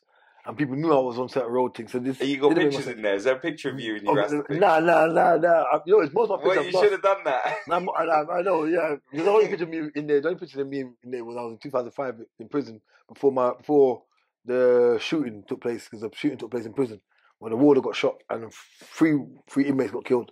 There's a shootout between prisons and warders. But that's the only picture in there. But what's the name? When I was younger, I wasn't in the right mindset. Now I've really changed to make that change. You get me? But it's that though. Like the change that needs to be done, bro. It can be done, but people have to really want it. But again, we live in. Sad to say this about people. We live in a very I don't even want to use the word ignorant, but it's true though. Yeah. But it's true. No, it's true. But I'm saying I'm trying to find a word that really fits to really put everybody again. I'm not putting everyone in a category and say that, you know, when I say everyone in a category is like just the way the society, because I'm talking about a construct. I'm talking about what the construct we made for us as a people. Like society's made it that people you don't look in yourself in society the way society's made it. You're too busy want to try, like, you're too busy, let me explain it. You're too busy trying to get work, too busy trying to make money, too busy, you know, taking your child to school, coming home, cooking dinner, this, that. When you've done all those stuff, there's not much time to look at self. Do you know what it is? Do you know what I'm saying to you? 100%. It makes you really busy. Society's got really busy. I think if we was learnt that from school, how to manage bills, how to get a mortgage, how to get work, we would already be... No, not taking how to own our own business. How to be self-sufficient. Because it's about master of you. Because everyone can have their own business and still society can function. But the thing is, you go like that, we're not taught, we're taught to actually work for people all day long. We're just taught to work for people, not to be your own boss. Is that what I'm saying to you? Yeah. You can be your own boss, run your own business. He can be on business like my mum is, and we can still feed each other. Like, say, for instance, you do filming and tattoos, you know, that stuff. I might need a filmmaker. I might know a guy who wants a tattoo. I can bring you a customer. You bring me a customer. We can help each other. Everyone can help each other to eat. Yeah. But it's not made like society's made where you. That's how it used to be, though. Yeah, that's the thing. And this is what I'm saying. I remember you used to have to knock on the door next door and say, "Oh, you got any sugar?" My mum was wondering if you got a fag, like a spare fag or something. You know what I mean? Now, I'll be lucky if my neighbour even says hello to me. Do you know what I mean? I live in a nice area now. Do you know what I mean? I'll come out my door. Cold, when I first moved there, they're thinking, "Fucking hell, this guy's living next to us." And I'm on I'll turn up. People are like, "Ready?" It was one time and again, people looking at your judges with tattoos as well. Listen, I went to buy a house right in Sunderland. I was living in Sunderland for a little bit. I turned up. There was these old people that lived next door. They moved in. I moved in. The day I moved in, they put the house up for sale. Yeah, because of the way I look, right? And about a year in, I was in the garden. I was sorting my front garden out, and he was in the driveway. And I had a little dog, and I led over the fence. I was talking to him. I said, "Oh, it's a shame that you're moving. It's nice to have, like, you know, someone that's been here for a while in the area instead of just swapping and changing." Got talking to him. Do you know what he done? He got an offer on the house the next day. Yeah, he refused the offer. Took the house down for sale because he spoke to me. Because I took the time to speak to him for him to change his way. That's the thing of perceptions, bro. I'm saying people perceptions are very narrow and the perception of life isn't really open. We have a very narrow perception. People might judge you on tattoo, people might judge me on race, people might judge you on race. Depends on where we are, depends on the dynamics of the community, depends on, you know what I'm saying? And people don't realize that. Get to know somebody before you judge them. Yeah. You know what I'm saying to you? Yeah. But people judge based on illusions. And this is all, again, a construct of system, isn't it? Because the systematic construct said, oh, guys with tattoos, hard nuts, they're gangsters. Yeah. That's a perception. Do you get what I'm saying? Mate, A young black youth, gangster. Fuck. Yeah, You get me? A big girl, white guy with muscle tattoos, he's a I get fucking judged a lot. So people will judge you on perception of how you look, but not knowing the heart. You get me? Mad world, bruv. People are not taking time out to check someone. When you check someone, you're like, people turn around and say to me, they always turn around and say, they'll go, you're not how I thought you would be. And that's like, it's because you met me good. You met me in my good times. You met me in my good times, you know. The way I look isn't for me to be bad. It's my career, it's my life, it's my job. You know, I love tattoos. I tattoo every single day other than when I'm podcasting. I look like this not because I want to be hard. I look like this because I live and breathe tattooing. You see, but when people judge you wrongly, can think, oh, big guy did it, oh, racist did it. You get all this kind of thing. Oh, he's a gangster, or you get me? You get all this kind of thing. Biker, whatever, you'll get all type of negative. But that's perception, that's people's, again, perception is important to have, but you must have the right perception. It's about everything in life. There's for everything, whatever you're doing in life, it's about having your right. There's a right perception, wrong perception. There's good edges, bad edges. It's what you project. This is what I say about ownership. Back to what we was about ownership. If somebody projects you wrong and looks at your tattoos, and someone projects me and says, "Oh, street guy, young black guy, thug, you, big white guy, racist." It's not bad on us. It's bad on them. Them, yeah. It's them, bro. It's not us. Yeah, it's not us. No, it's them. Because you're not looking at. You're looking at what you say, and you haven't took time to wonder, who am I? Yeah. What am I? What's my purpose in life? What am I trying to do? You've worked off visual, and that's it. Yeah. Bro, but I'm saying to you, you haven't worked off my energy. You haven't got. You haven't said around me to people across the road. You know what I mean? Like I'm like, right. I would have walked on the road for them to walk past. Yeah, you know what I'm saying? That's what I'm saying to you. That's what I'm saying to you. Society is crazy, bro. Yeah, it's crazy. Like when you think about it, society, it's sick. 100%. Like it's sick. On a bigger level, it's sick. Society is sick. Crazy. And so when you've got all of this and you're busy, you know, like being like it's like, and I'll say it all the time, and people probably say, "Oh, he said it again in his last interview." It's so easy being bad. It's so hard being good, right? So when you become good and you're starting to thrive for this better thing, long-term security. Because that's what it is. When you start thinking positive, you've got long-term security. When you're negative and you're acting on it, it's short-term security because you don't know if you're going to die. You don't know if you're going to end up in jail. You don't know if you're going to be hunted. You're twitching at the curtains, even though you're at the highest and people know that you're a bad man. When you're a bad man, and you get to the top and that's where you wanted to be, you know that if someone's coming to assault you, they're not coming one-to-one that you can deal with. They're coming 3-4, tooled up. You're fucked. You know, you're twitching at the curtain. You can't even relax in your own home. Yeah. So at what point are you sitting there thinking, do you know what, this ain't working for me? How do I step away from that? Yeah. How do I come away because I'm still living in the area? I'm still thin. You know, it's hard. You have to change. You have to change the people around you. Not all of them. Some of them are thinking the same way you are. So if you can go together, it's better. Yeah, but once you're positive, you can chill out in your house. You don't have to twitch the curtain. You don't have nothing. And you can do positive things, like writing a book. Who would have even thought that you back then would have had your own book? Nah, bro. A book, bro. I wasn't thinking about all that kind of stuff, man. I was too busy just reputation and you get me just doing this, just the wrongs. But, you know, it's, again, like I said, everything is about your perception, but it's about what is your perception. Like now I perceive myself different. I perceive myself, there's nothing I can't achieve. Yeah. You get what I'm saying to you? It's because you're living now, you're not surviving. Bro, I got to say this. I talk about my book. To live is to ask questions. To feel alive is to find answers. Right. I'm alive now. You know, Bob Marley said the tune, but I'm a living man. Bob Marley said being alive. I'm alive, bro. Like, I really feel I'm alive. Like, before, I actually was psychologically dead. Because I'm living in a system I'm dead psychologically. Repetitive. Yeah, but I'm alive now. Like, I've asked questions for myself, and I found all the answers I wanted to. Do you get me? And now I feel good in myself. It's like anything. It's like when you're doing maths as a little boy, and you work out a sum. You feel great when you get that sum in it. Same thing with life. You question yourself, and when you find the answer for that, you feel flipping great. You feel like, fuck, I found it. I know. You get what I'm saying to you? We've done that. We've made that transformation. There is an answer to every question. That's what he's saying. It's exactly what it is. There is, 100%. And there is a solution to every problem, you know? Like, you've got to work it out. Why live not... Like, if you do something, you know that there's going to be repercussions. Wouldn't it be better that if you'd done something, the repercussion was positive? Of course, 100%. 100%. But you see, that's the thing is, this is where we need to get people to be. And it's not just people on the streets who be like us who've gone through things. even those who've never been, you got people who've never been on the streets, might watch this podcast, who've never been on the streets, corporate guy, corporate woman, but they still living in their pains. Whatever they've been through their childhood, whether they've been through their relationship, whether they've been through their marriage, then their divorce, their anger, the settlement, whatever it was. You got some people, bro, who may not have gone through the things we've gone through, and their traumas may be different from ours. But the solution to getting out of their problem is the same as ours. Yeah. Self-reflect. Yep. Self-love. Analyze self.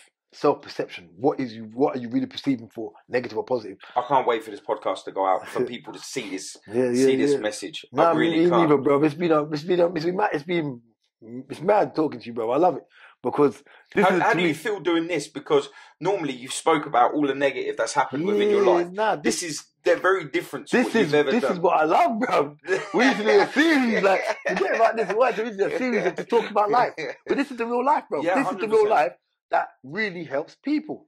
You get what I'm saying? This not, people always do things, it's not, think about society, and I want people to understand this. When people do podcasts, we are talking about my negative things happening, and you get mad numbers and views. Sometimes you talk about why do people gravitate to negative and not gravitate to positive? We done a recap of 2021.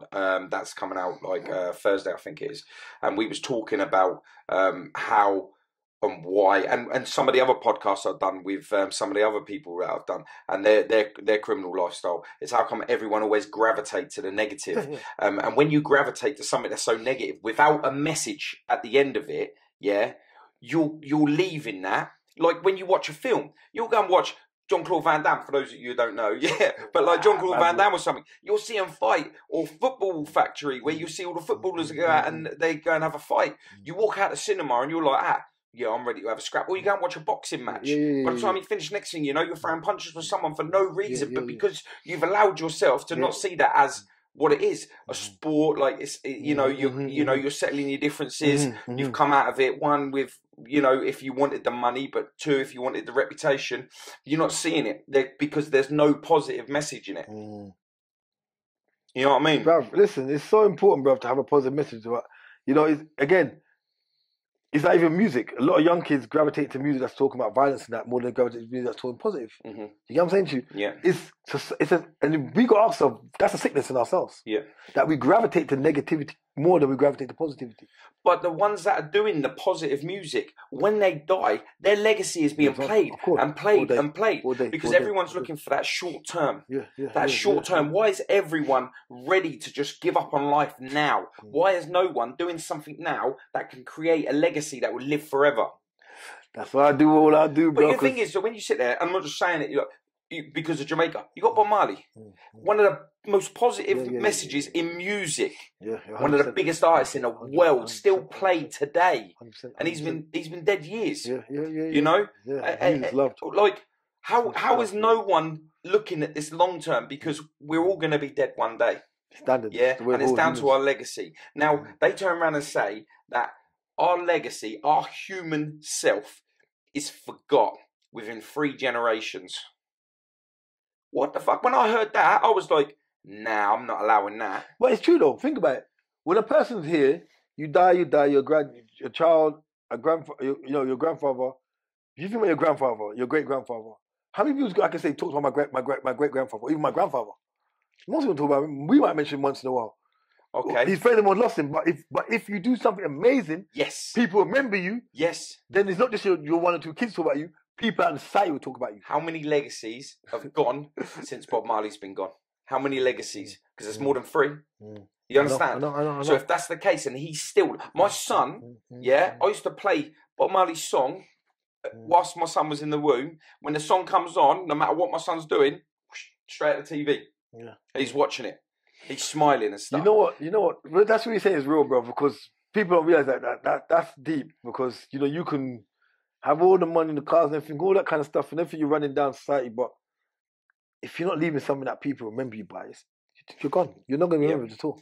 And I want to change that 3 legacy, man. I want to change it because if you do enough now, you do your podcasts, they're going to be on the internet forever. Of course. So your message that you're doing is your legacy. That's right. Of course it is. So when you've done your podcast before, that negative legacy that you're leaving, I'm not saying it's a bad thing because the message is out there of how far you've come. That is a positive. Even if the podcast don't allow it to show it's a positive, your message is still a positive, because if they go from that and look you up and see what you're about with your book, with your documentaries, with the way that you perceive yourself, and right? be now, huh? I got 4 books. That's what I'm talking about. I wrote 4 books. This is my 4th book. Yeah, I got a romance novel. Man's a romantic. I got a romantic book in prison, bro. Listen, I'm in prison thinking about women. I'm just right. I need love scenes. I need the love. All my thoughts. Right now, romance, bro. I wrote a poetry book in prison. I wrote a book called I'm a Gun when I came out of prison, about the psychological impact guns have on you. You know, because a lot of people do things, but you know, again, back to psychological. I'm deep in psychology, and how we're talking is all about the psychology of mind and the way.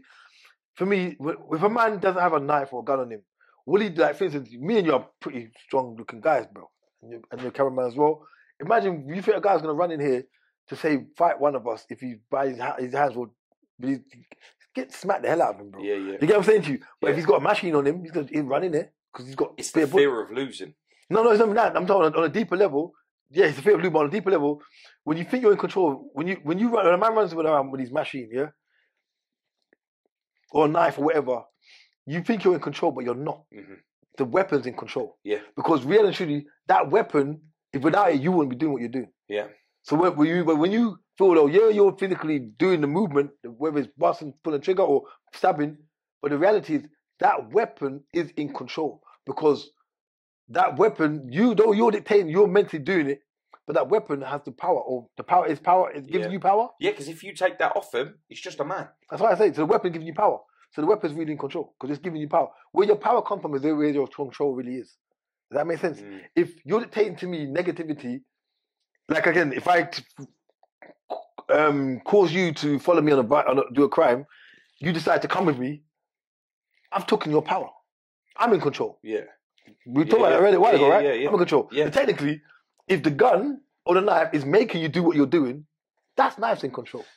You're not in control because you think you're in control because you're pulling the trigger, you're there. Yes, you have to take responsibility for doing it. Yeah, you've made the choice. But the reality is that's in control because you will not do that without that. That's Do you think that's why a lot of... So people psychology don't realise how deep this thing gets. Because a lot of us don't look at it from a psychological perspective because we don't understand the depths of love for self or depths of understanding life. And, you know, like...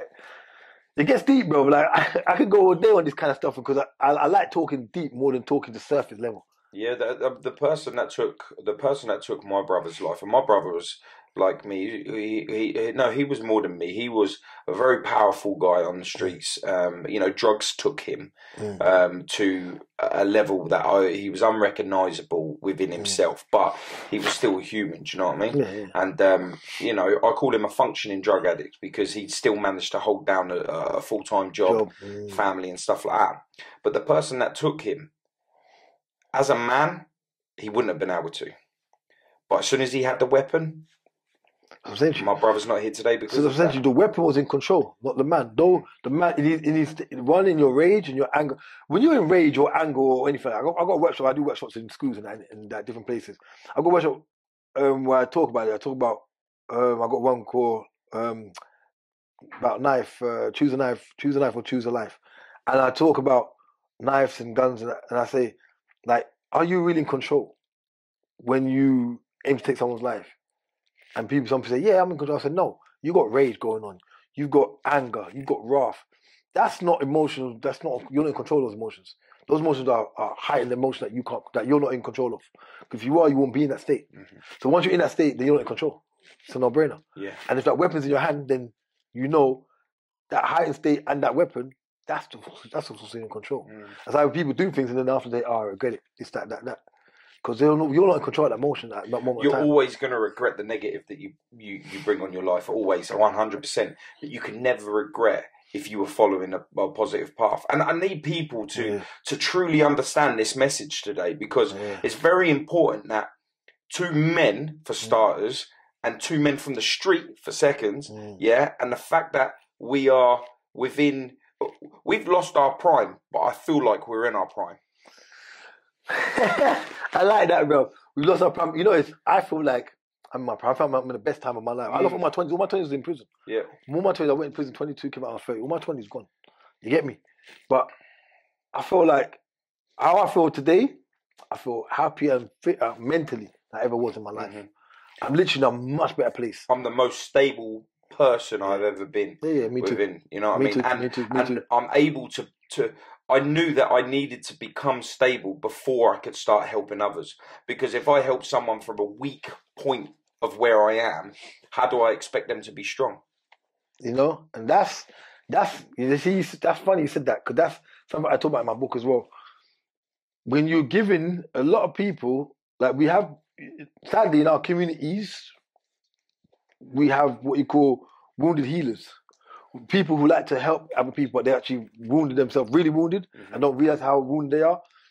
When you, it's like a bottle. It's like that bottle. It's like if you give that bottle, if you got a bottle of water there, and you give me half your bottle, yeah, then when you're on your journey, it's not gonna. You don't need your water for your own journey, right? So there's a thing in the Bible that says, it says about your cup runneth over. The Bible says about your cup runneth over, yeah? Like, to me, I like that saying, my cup runneth over. It's like, imagine having, like Bruce Lee said something about, you have two waters, a water and a drink. But if I've got drink in this hand, and I've got water in this hand, if I give you, this is clear, this is the clear water, it's pure, this is the drink, yeah? Poison. And if I give you this juice and pour it into the water, don't make sense because I'm just poisoning the water. But if you pour out the water and you pour out the juice, put the water in it, now give me something pure. Yeah. You can't give somebody something that you don't have to give. You have to literally, you have to allow them to get rid of their negativity before you give them positive, and you have to also keep yourself full. If you give me a bit of that water that you got there right now, you got a journey to go back home, but you need that water to go home. You might think it's kind to give me some of that water, yeah? But then you're going to run out when you're on the way home because you ain't got enough water. But if you actually had an overfull, like that water was, say, like a fountain, but I'm looking at it mentally, emotionally. Your water is in terms of emotion, in terms of your energy, you're giving up to people who use it as water. But if you had a running pipe under that water, yeah? And that bottle is your energy. So instead of giving me from that energy, but you had that water running constantly in that bottle, everything that's spilling over it, and you give me for the spillover, so I'm on the bottle. Instead of drinking from the bottle, I'm on the bottle drinking the spillover. Then you're always full, and you got enough water in your bottle to carry home. But I'm still getting drink. So I'm saying, don't give somebody make sure your body's always full of energy. You get what I'm saying to you? That's what I'm trying to explain to you. Make sure your body's always full of energy, and have love oozing from you. And that's how I feel. I got love oozing at me. My body's always full. My water, my energy is always full. And then I ooze my love that's oozed, I give people. You can't give people what you haven't got. No, you can't. So you've got to, like you say, you got to fill your cup up and let it spill. Yeah, you got to let it spill, bro. Let it spill. Let it spill. And then they get the spillover. And the spillover isn't a bad thing. That's the overflow of beauty. Yeah. That you ain't wasted nothing. It's not because your cup's full. You get me? Your cup's full all the time. Yeah. This is what I always tell people. We need to learn to love ourselves, bro. I like that. And I'm still trying to grow to love myself. I am perfect. Never would even try to pretend. I'm still in the growth development, but I feel happy the way I'm growing. Yeah, where you're at. I feel amazing when I'm growing, bro. I feel like I've never felt like this in my life, bro. I'm in love with me. I've never been like that. I've never could say I love me. I said it before, but I didn't mean it. Yeah, I'm glad I met you at this level. Yeah, bro, me too. But it wouldn't happen another way. Because it wasn't supposed to happen before. Because you would have met me before. I was a different. You would have met me before, and you get me. You would have been a different thing. I might have my thing. You might have been angry. We might have beef. Yeah. You're not supposed to meet before. You get what I'm saying to you? God makes things happen when it's supposed to happen, bro. You get what I'm saying to you? You're in a place, and I'm in a place, and to do a podcast that we done today, I don't even care about the views, how much views it gets. I care about the message. Yeah, I said that. Even if we hit one person watches this, bro, today, that's gonna be touched by this. We've done our job, bro. That's where I'm at, man. We've done our job. People don't realize it because it's about the ripple effect. That one person might go and teach thousands of others, and they're like, right, you know what? I watched a podcast and these two brothers just killed it. They made me think about life. And then people go, oh, who's them? Then before you know it, millions of people come back looking at the podcast. Yeah. You get what I'm saying? Because that one person becomes somebody in the society's eyes. You get me? And he says, oh, it's a podcast, these two brothers. He go back watch it, and then before you know it, a million people watching. It's like sometimes people understand, like, so you remember Bob Marley's music. When he was alive, people loved his music, yeah. but it became bigger when he died. Yeah. Because people went back and thought, let's look at some of Bob Because Marley's it old wasn't stuff. just music. It was a message. Yeah. But no one understood the message. That's what I'm saying to you. Whilst he was here, but they just listened to the tune. They're like, Yeah, oh, love it. yes, Boy. yeah. That's what I'm saying to you. But when he died, people go back and listen. So, bro, that's what I'm saying to you. People understand, like, sometimes you can throw material out here today and it might not be massive. But tomorrow, the ripple effect of it It's all is about crazy. 3 generations, man. I'm saying to you, bro. I'm telling The you. ripple effect of it is crazy. Like, people are like, oh my God, that man's thing is amazing. Do you hear what they're saying? Look what they're talking about back in those days. 3 generations time, Yeah. they were saying, these two sat down talking this deep. And these people might be walking, hopefully go well, and the world's different. People living different. They're like, rad, these two sat here talking this deep. Then, imagine how they were. Mate, They we were- don't know what movement we've created today. That's what I'm saying to you, bro. We don't know it. Bro, you know, the reality is we're just living and loving it. Yeah. And we're happy. And we're doing our thing. And it's going to show. People will see. 100%. That's what we want people to see. We're not perfect. We're not trying to tell people we're perfect. We're telling people we're making mistakes. We just let people know this is where we're at. We can own our mistakes. We're going forward. And we're happy with ourselves. And we just have an honest conversation. You get me? And it Yeah. wasn't really just about all our badness and all that stuff. You get me? We're just talking about life, man. Yeah. About life, bro. That's all. That's it. And That's life. and do you know what it is? What we're talking about today is it's plausible. You can get it. It's course. yours to have. You just got to reach out. You got to 100%. own yourself. Own 100%. own all the negative things that you've done, 100%. and embrace what's to come. That's it, As bro. soon as you open up, That's it. you're opening doors up that That's you all just it is, don't bro. even forget them. You got to own everything, and it's done. It's done, bro. Like, it's so easy. There's a saying they did in chat. There's a martial art saying. I forget what it was. Somebody goes. He said to his master, "I want peace," and the man goes, "I is." He goes, "I is." I goes, "I is." Someone I is irrelevant, and he goes, "Want is a desire." He goes, "Peace." Now you have it. So that was. It's just there. Yeah. It's just there for you. It's there. Life isn't so complicated. We made life complicated. I think we failed to see that the things that we truly need in life are free. Yeah, simplicity of life. It's free. Simplicity, yeah. Bro, look. We try so hard to create, like we running out of time. We're getting old every day. We are losing who we are as people. And yet everything that we could ever need in life is surrounded it. It's us. 100%. You just got to see it. Yeah. That's it, bro. You just got to see it. But that's what I'm saying. It's about seeing and perception, having the right perception of life, seeing and knowing, why we're here, what we're here for. And as you said, you change your energy, and because you change your energy, has led us to sit in a room talking about things that the average people don't talk about. Yeah. Some people will be uncomfortable to talk about. A lot of people are uncomfortable to talk about, to accept things, talk about the reality of life, talk about, even though we're talking about the fact that we can see race, we can see colour, we can see things. We're not dumb, we're not colourblind. We're not using concepts that the society has given us. We're free to be happy and be us. Yeah. That's what life's about, bro. That's the purity of life. Do you get what I'm saying? It's power. Of course it's power. It's the greatest power in the world. It's priceless power, bro. Mm. Because no one can't take it from us. No one can't rip it from us. No one can't steal it from us. It's embedded in here. Yeah. See where I'm coming from? Yeah. That's power, bro. And this is what people fail to realize what love and life's really about. You know what I'm saying? Yeah. I'm glad my eyes opened up to it. Yeah, me too. I really bro. am. Me too. You know what I mean? bro. And do you know what it is? If my brother's looking down on me and he see me, I know that he would have wished that he could have been able to do the same thing and open his eyes up to life, yeah, instead of just trying to run away from it, with like drugs and stuff, and the fact that the only reason how I've managed to find who I am now is the fact that I had to lose him to be able to do that, and that's a shame, man. Because Sorry, don't want to cut you. I want to go hold your thought. You didn't lose him. Just want to say that to you. Yeah. The shell, 100%. Yeah. But I'm keeping him where we're at. Yeah, he's here with me now, 100%, for bro. sure. He's here inside of you, in your blood. In your blood. You Yeah. share DNA, bro. Yeah. He's never gone.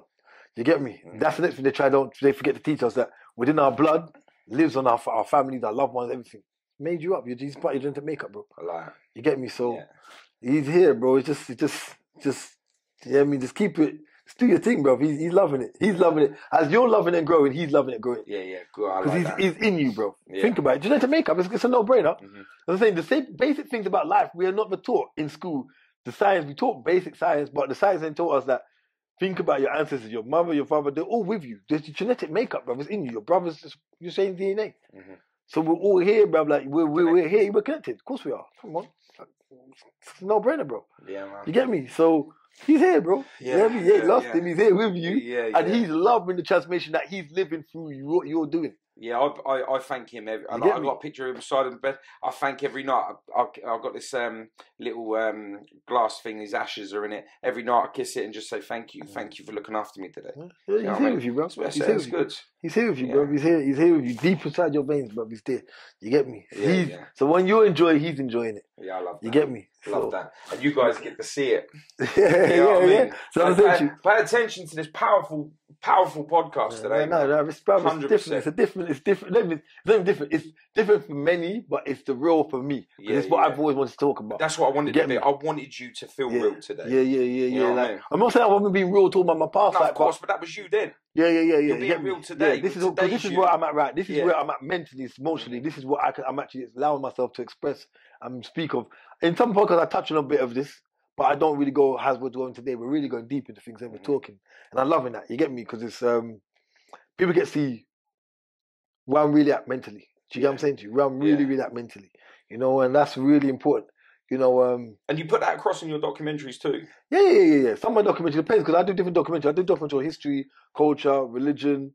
Because even that with the world. I watched that one the other day. Which one? When you were talking about religion with the wall. The wall wasn't there, always been there. Oh yeah. The Jerusalem. That was deep. Yeah, that's as I'm saying to you. You got the Christians fighting Muslims, Muslims fighting Jews, and all this stuff. But they all believe in one God and one Abraham, and that there must be a common ground somewhere that they can meet at. Mm-hmm. And there's, of course, we all know there's been lies and politics in religion. I think the reason it's just about finding that common ground, and that's what my whole thing's about. It's about teaching historical things that people never thought about or never saw. Like society again won't allow us to come to a common ground because we create war to stop us from being able to do it. That's right. And remember, war brings money. Mm-hmm. Firearms industry is one of the biggest industries in the world. Mm-hmm. So as long as you got more war, you got problems. As long as you got war, you got money, you got revenue making. And as long as there's money, you'll not have a solution. Because we once before, one time, we all lived together. Of course we did.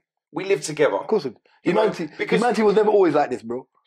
Humanity was never always arguing over minute things, petty things, race, class, and all this stuff. Humanity was always about this. It's a no-brainer. You've got to be a nimpim to not think that humanity never was in a different phase. Because it's about acceptance of people. Whatever race, colour, there was acceptance of people. Yeah, but because we ended up now with mixed generations. Of course. Like me, I'm white. My missus, mixed race. Dad was Jamaican. My children, a mix. You know what I mean? We've come from this. Like myself as well. I got my children are. I've got children who are with a black woman. I've got children with a white woman. Mm-hmm. Yeah. And so at some point, some of us are okay with it, and some of us decided to be against it.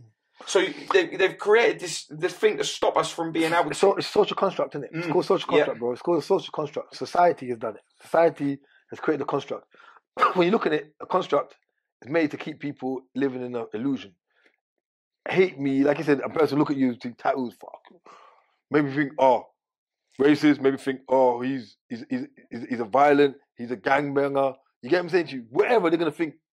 But they don't know you. They ain't sitting and talk to you. Yeah. Look at me and think, without even knowing my street passers, think, he's a gang, he's from the streets, he's negativity. Then you might even go into a black neighborhood and think, who's this racist white guy? People with wrong perceptions of life will perceive each other. I might go to a white neighborhood, who's this black guy? Don't want him around, he might be a thief.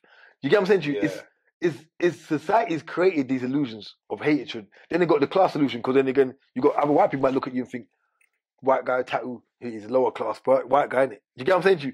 Suited and booted, cut city boy, you're thinking, Uzi. Yeah. You get what I'm saying to you? Tattoos, you're looking at me, tattoos, Uzi.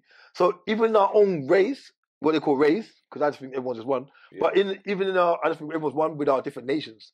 You get me? And that's something we don't even talk about. We talk about nationality, not nations, but that's a whole other story. People look at it and think, like, even amongst white people, they think, he's got tattoos and he's nobody, he's a Fargo. You get what I'm saying to you? Yeah. So even amongst our own people, we'll get labelled. Even me amongst my own people, I get labelled. And if you break that down. So even amongst your own culture, you've got class system in your own culture. Does that make sense? Yeah. So you not only got class systems, because tattooed out in a European culture, oh, that's maybe your lower class. Yeah, You're not, lower class. you're not up there with the. You got upper class, Yeah, middle class. Yeah. In every culture, you got it, bro. So we don't realize that we live in a construct that's created for us, and none of it really based on how people really feel inside. Yeah. Who are people really within their heart? Who are people really in their mind? None of it's based on that, bro. So therefore, it's all illusions. But society's fed us this all doo-doo all day long. But if you open up and you dissect it in the way it is, yeah, right. I don't like you because you're black, Pakistani, Iraqi, whatever, yeah. Right. But if it wasn't for, say, Jamaica, yeah, I wouldn't have been able to make that food that little bit nicer, yeah. But I accept that. But I won't accept you. Yeah. You understand? India, you know, they've got all their spices and their nice fabrics and all that lot. I accept that, but I will not accept you. But that's the thing, it's in every culture, brother, it's there. In every culture and every people's there of this I call it demonization of an individual and defaming people's character without even knowing them. And we do that, and everybody's guilty of it. Everybody. You get me? Not every individual person does it, but everyone in every culture, people are guilty of it. Because it's not a culture where everyone's perfect. I would never say Jamaican people are perfect. We don't. In every culture, it's there. Yeah, of course. But it's about when will people step up and say, I'm no longer going to be like this. I'm no longer going to take this person or look at somebody and feel that person's this. What makes me feel I'm better than that person? What makes me feel, even in you have in white community, you have in black community as well, where people think, oh, you're bottom class because of the way you dress, and you've got black guys who are always wearing suits in office, they work in the city. People like me, jeans that he's lower class hood rap black boy. You get what I'm saying to you? Like in every culture you have it. So when will people wake the hell up and say, you know what, I'm no longer going to look at this person and judge person on how he appears. They need to stop being afraid. Yeah, that's what I'm saying. They need to stop being afraid. It's all trauma based. It's all trauma. It's all trauma based. It's around whether it's around their childhood trauma or it's around where their parents grew up or where they saw life or where they think of life or where they perceive life. It's all fear. Like I was talking to my mate recently. He was talking about this is my art society. You know, and I'll say it openly. He said that society only really, society favors mainly just white people in England. Yeah? I said to him, bro, you think so? He goes to me, yeah. I goes to him, bro, well, you can achieve anything you want, even as a black man. I goes, I don't put nothing, don't construct, can't make me achieve. And I goes to him, you think society only favors white people and there's a privilege just for white people? I said, honestly, you think so? I said, all right, cool. I goes, have you ever gone to the sticks, some parts of the countryside? We see the white youths are really suffering. Do you get what I'm saying to you? Yeah. So if there really is a privilege, what happened to all those white youths up in the countryside? Because you know, like going like past Devon and them places that got some white, way up the sticks, you got some communities of white. They got money. They're broke. They're worse than anybody down in London. Broke as fuck. Yeah. So if this country really gives a shit about race to that on a deeper level, why were they suffering so much? Yeah. Does that make sense? Yeah, 100%. Bro, like there's a thing going on. There's illusion of us. There's illusion to create us to fight and hate each other. And the whole concept is to keep us from learn to love self. So if I get you to hate me, him to hate you, a rich white guy to hate you because you're titled up, a rich black guy to hate me because I'm a hood, but keep everyone hating and anger, and or just not even just anger at people, or just having a fear of knowing what I'm really about. So it's still trauma based. Keep people like that, then we keep system going. That everybody's fighting, and then all we're doing is accumulating because the society's accumulating money for those who need it. Yeah, because as long as there's hate, you got police. Yeah, you got business. You got business. You know what I'm saying? It's a business, brother. People are not smart to realize that it's a business to mess us all over. So for me, it's like, nah, man, I can't stand. I can't be a part of that. Nah. You get me? I'm a God-fearing person. And it's okay to change. Then change. Like, come out of the bracket. That you're what their society make you live in. 100%. Come out. It's your shine. Yeah, of course, bruv. Be you, be real. You get what I'm saying to you? And a lot of people don't know how to be real. You get what I'm saying? Say, yeah, I'm real, but no. You're actually living a fake side and you're caught in this bubble. You're in this bubble and you're locked in it and you don't realize that you're locked in it. Perception, you see a person straight away, nah, it's just, nah. Yeah. Like, you get me? You're in a bubble. Like even I'm an Israelite, right? My culture, my family, I'm mixing Jamaican, Syrian, Indian. We've got a very mixed family. You get me? One of my biggest documentaries, Northeast Africa, The Hidden Truth, it's got like 30,000 views on YouTube. It talks about the original Black Palestinians and what happened in that region, and my family's still over there, And it's like when some people actually see my documentary, they use it and say, oh, you know, my documentary is just for black people. I'm like, no. I want to educate white people as well about history and culture as well. Because not everyone knows a lot about history and culture. Everyone has a perception of people teaching about what history is supposed to be. So my thing's for everybody. And some guy was saying, oh no, like my companies are my documentaries are all edited and done by, you know, a black business. I'm a black business. Mm-hmm. I go, saying, well, you're labeling me really because black's a color and I'm not black. My t-shirt's black. Like my skin's not black, I'm brown. Yeah. You get me? Like I go, but bro, my business is not just about business. Like my editor, I said to the guy, do you know my main editor is a white guy? He's like, what you doing about? I said to him, bro, go on my website, innit? Go on my website, you go on my website. My editor is like he's a white guy. All my book covers and everything's done by a white guy. Yeah. So a lot of people know that. Yeah. Do you get what I'm saying to you? Yeah, Like my bump is not all black people. You get what I'm saying to you? Yeah. I have white people working with me, Asian working with me. Yeah. I just work with energy. Mm-hmm. Do you get what I'm saying to you? And when the guy brought out the biggest documentary was edited by a white guy, and it's a documentary that does a lot of history about black truth and that, and what happened in history and what going on pre-dating all slavery and all this rubbish, like real history. He was shocked. Like the guy was dumbfounded. He didn't know what to say. I said to him, bro, I edited my documentary, but I didn't edit all of it. Yeah. Like I got a white guy edits with me, so he can take out what he wants, put in what he wants. Mm-hmm. Do you get what I'm saying Yeah. to you? But he was shocked that it was done by an Irish guy who helped me.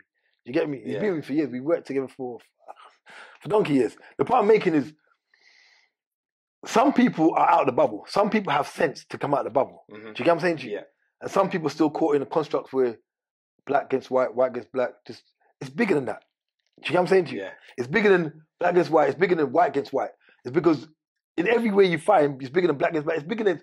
It's about individuals taking responsibility for who they are, what they are, where they go in life. And you say create a legacy and living the best life you can be. And if I'm going to judge you how you look or judge you for it, then I'm not living the best life I can be. I've got to be honest with myself about things. If I learn something that's not true, then I've got to say to myself, that's not true, and accept the truth. That's when you take responsibility. Yeah. Because if you've been told something that's not true, like my mate, the guy we work with, I don't want to go too much about his personal thing, but his belief is not my belief in regards to, when I say not my belief, we have I don't want to go for my editors, I want to talk about his personal life, but he's not a person who say is fully God-fearing. Yeah? But, bro, it doesn't mean no. I would tell you that he's one of the most God-fearing guys I know. Because he doesn't say it, he doesn't act, he will tell you I'm not. But his energy is flipping on point. Like, he's got one of the most purest energies, bro. Yeah. Like, I talk to him about certain things, and we say, okay, we do Bible talk, we talk about things, we talk about history, and he's like, well, you make so much sense. I want to support you all the way. This guy here, right now I'm talking about, he doesn't need to, bro. He works in a big corporate. He's got my website, you see him. He doesn't need to be doing the way he does with me. And if he's in my website, he doesn't need to do half the things he does for me. Yeah. But he does it because he believes in me. He has mad love for me. The point I'm making, it's not about, you see, people understand the power of energy. You understand? I'm a very God-fearing person. I don't judge people based on look. I judge people based on people's hearts. Yeah. You get me? I'm very God-fearing like that. Now, this I wasn't always. I get me. We know I wasn't always. You get me? A man's road. Like I said, you disrespected the past, and it's madness. But man's learned to be God-fearing and respect humanity. And this guy, like, I'm telling you, bro, like he's different. He believes in me. He believes in me. Someone believe in you, bro. He believes in me, bro. He does have all my covers. Everything you see, when you go to my website, go to my website and look at my website. He made my website.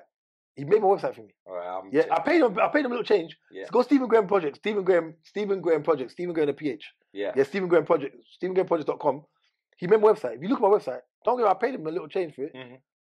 Decent, but if you look, you'll see my quality on my website. It's a big boy website. If someone believes in you, the passion they'll put into it is visible. That's what I'm saying to you. And I've had people of my own race hasn't done that for me. And I've had people of other races haven't done that for me. Because it's not about race for me, it's about heart. I've had black people say I want to support you, I haven't given support them. I've had white people say they don't support, haven't given support. I've had Indians, haven't given. But I've found a white guy, Indian guy, and next black guy that believe in me. They're on my website. You see them. Their pictures. They believe in me, bro. And bro, I get everything out of them. Like they give me their heart. You get what I'm saying to you? I thank them. I love them. Bro, I love them. They're my family. They're my family, bro. Yeah. You get me? But what I'm saying to you is, this is what I'm trying to tell people about the power of love. Love is an energy. It's like emotion. Love is emotion. It's an energy. You cannot see it, you feel it. But you see it in the manifestation of someone's actions.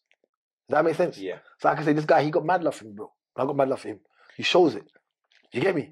And this is what I'm trying to make it. I say, like, people need to come away from this ideology of hatred and hating someone for a preconceived idea or something you've been told about somebody or something you don't know about someone. You get me? Or looking at me for how you think I am, or looking at you for you've got tattoos and judging you. Like, learn to know what the person's about or why they're doing what they're doing. As you said, you have tattoos on not because you want to be tough or it's a sign of gangster stuff. It's because of what you do. You're wearing your business. It's a trademark kind of thing. Like, hey, look at me.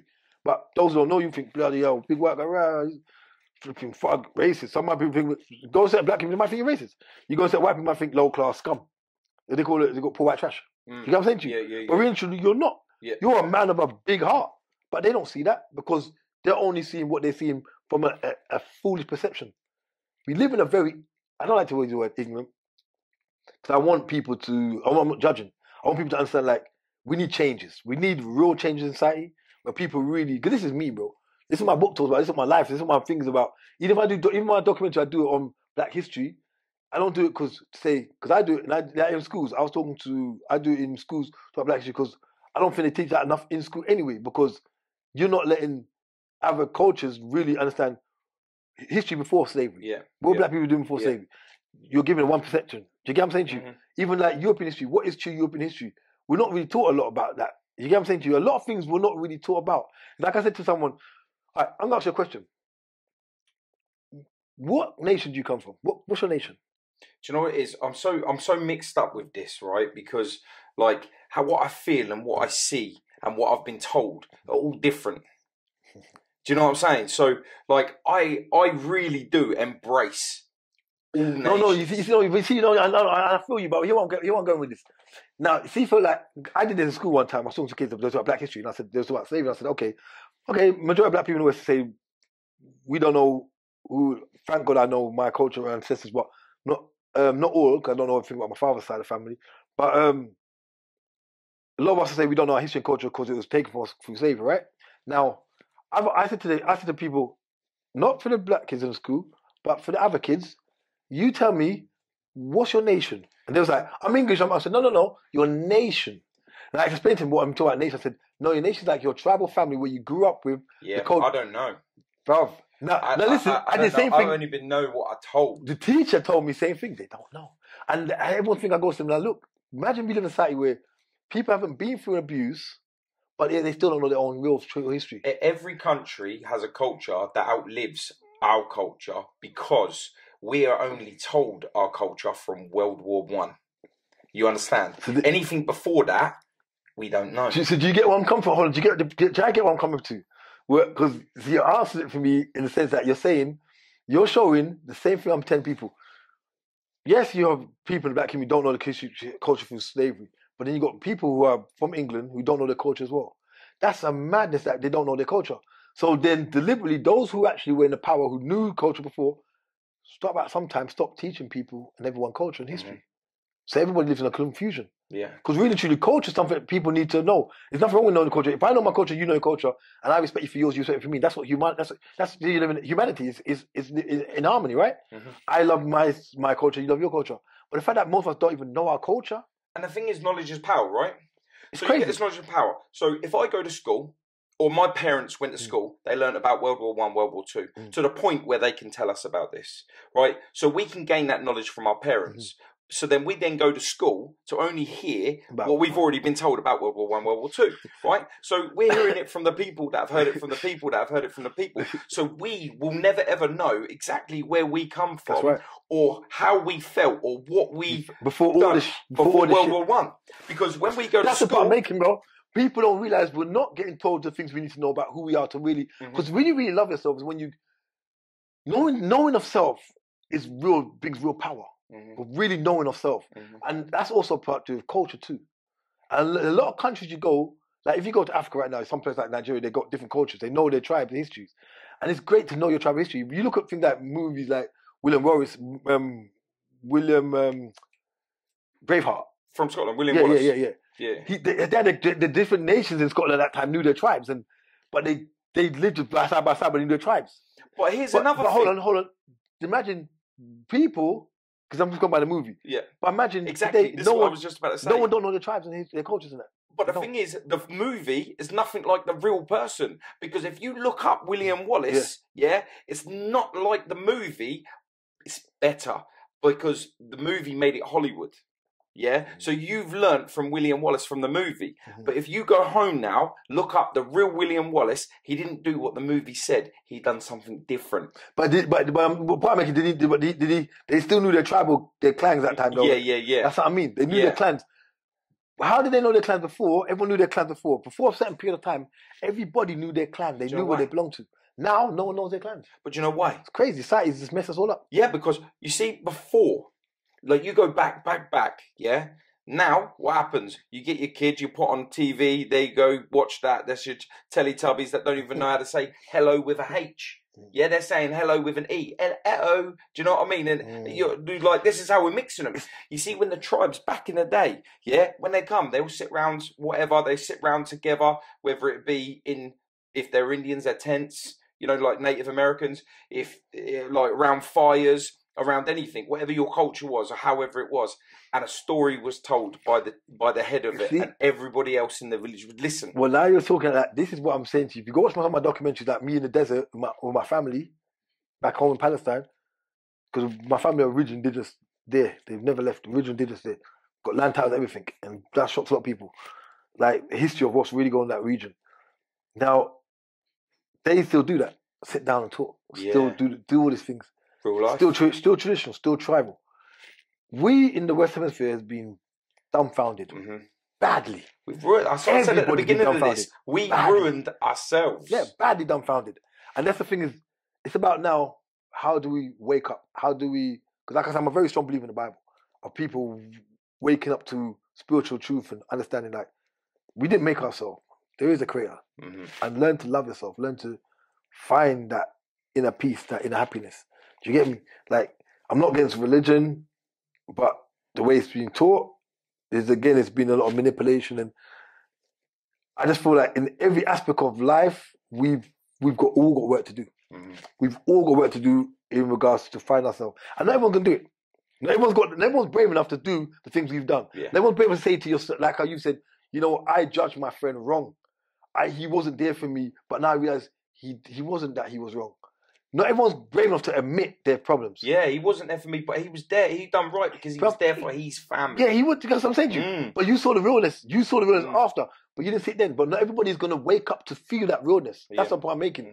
People watch this podcast and think, oh, great guys, but they're not going to work. Not everyone's going to wake up to it. But those who do, like I said, if you touch one, and one does change, and he comes around, well, years later, someone else sees it, 20 years later, 10 years later, people see it and say, you know what? These two men are talking some serious stuff. This affects me. It's great, bro. You get what I'm saying to you? The point I'm making is, when people need to know that change is a must. It has to happen. It won't happen for everybody, but it will happen. You get what I'm saying? It'll happen for your white, black, Indian, Chinese. It's going to happen. Change is going to happen, and people are going to start waking up to realize and to question things. That's what I said. Together. Question things, bro. We need to start questioning the things we're doing. Question the way we look at life. Question the way we look at each other. Question the way we look at religion. Question the way we look at education system. We've got one style of education system, but then they teach you. You got visual learners. You got visual learners. You got audio learners, and you got learners. You got people who do different learning skills. Some people learn by reading. Some people learn by actually practical doing. But yet in school they give you one way of learning. That don't make sense, bro. Yeah. You get me? So you teach. You say one thing, but you teach something else. It doesn't. Like, people gonna realize. I'm not bashing schools. I'm just saying the reality is. There's so much more. I am. No. I'm not bashing it because I'm not. I'm not bashing. I'm not saying like it's right. I'm not trying to pussyfoot around it. I'm just saying the reality is teachers need to make changes. The education system is there, but if teachers were to stand up and say we're not happy with this, they can make change themselves. But school so for me. I just want to wake people up to realize that they can make changes. Because we give too much power to government. That's the point I'm saying. I'm not against government. Yeah, no, yeah. I'm saying people we're led to follow the same we give too much power to same knowledge, so we're not more cleverer than the next person. We're giving too much power, bro. That's the point. You're changing your life, and my changing my life has come because we've taken back power. We've taken back power from everything that we've been in our lives. We've talking about the power. If knowledge People is need to power, do that. They need to take back the power. 100%. That's and what I'm if saying. knowledge was power, and you went to school, why are we not more powerful from getting this knowledge? Yeah, because we're all left to go the same thing. And school was bad for me, not because I had problems with kids or nothing, because I was okay. You know what I mean? I was good at school. Like, I was a problem. So so I was good. But the teachers, it doesn't matter how good I was within.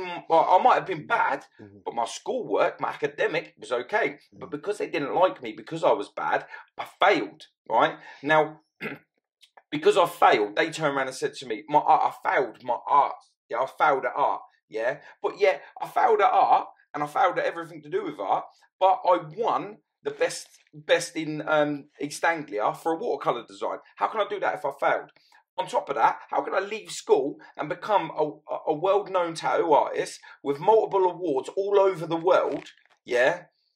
If I failed. Remember, go back to what we said before. You can't fail. Back to what we said earlier. You can't fail, bro. Yeah. They give you perceptions of things. As I said to you, we have to understand perceptions whether we take the wrong or we do the right. They give perceptions. No one wants you to have the power. This is why I'm saying. That's what I'm saying to you. Take your power, bro. We need to take the power back. Every individual has the ability to take the power. Some are just scared to. Some are just scared to. I think big tick guys, big wealthy women. People are scared to take their power. And you got people are poor and are worried about, if I do this, the system might do this. No, take your power back. Because in life, people that are there to give you power are suppressing it because they're afraid of you taking over. That's it. And it's not about taking over in a negative way. It's just about loving yourself. Yeah. The power of loving self, bro, is scary to everybody. They want you to be down. They want you to be low because they've got medication and making money off doctors, schools, prisons. Come on, bro. Come on, bro. There for you to fail. 100%. Come on. 100%. It's business, bro. Do you know what? This is going to change things. Bro, it's going to change your life. It's going to change your life, bro. It's going to, it will change your life. Yeah. I don't care how many lives, it's going to change your life. As long as it changes a life, we're good. Because like I said, that life may go on to change a billion more. You hear me? And in 10 years' time, bro, people watch like this podcast say, that's where they were. This is winning. That's that where they were. Them days, like they'd be like, those two was talking like this. Those days. When people really start waking in time, they start be like, they're going to look back and think, these guys are saying it then and now. They look back on the date on the YouTube like, right, they did that 21 in the 21, 22. They were saying that. And it's like, it'd be like the 30s, you hear me? In the 30s, 20, 30s, they'd be like, right, damn, I was saying that 10 years ago. We should have woke up to this a long time ago. Yeah. I watched that, I never even thinking because you weren't ready. But I hope by the time they finish this podcast, that they are ready. Yeah, no, man. Because you know what? Bro. Don't be scared. Don't be scared. Be mad talking, bro. I love this. Yeah, man. It's deep, bro. It's deep. And it's just touched on all type of bases. You get me? And the thing is, we weren't talking about our street crowd or nothing. We're just talking about life. In fact, you should do a series like this, bro. Just a series of just talking about life. That's what I was saying to you earlier on. Like, I'm getting that studio put together so we can do like weekly talks. Life. Yeah. Why do we always talk about this, that? Nah, talk about life, real life, real issues that affects everybody, whether they want to accept it, admit it, take responsibility for it, but they know they're talking truth. That's the reality, bro. No one is gonna watch this and say we ain't talking truth. Don't care what they say, whether they accept it, don't accept it, they wrote it, but they know these dudes are talking real. This is real. You get me? It's no fake here. This is the real thing. It's definitely no fake. You feel me? This is the real deal. And as long as that's one they can't say. They can't say, the man they're just talking or they're talking street life, they're talking this. No. These are guys talking real deal. And if we, you get me, like we can't deny the realness. That's what it is. They can't deny realness, bro. Because one thing I realized about life, whether you want to accept the path or don't accept the path, when someone's real, someone's real. When I was younger, people say to me, I never had much positive role models, but one or two people say to me, I believe in you, I can see good in you. I'm like, yeah, whatever. But you know what it is? Deep down, I knew that person did care. But it's just, I just went in the place in the mind to accept that consideration care. You get me? Yeah. So the fact is, the reality is, people will hear this and know, them man are real. You get me? And no matter what you say, we're real, blood. And that's that. You get me? 100. Yeah, come on, blood.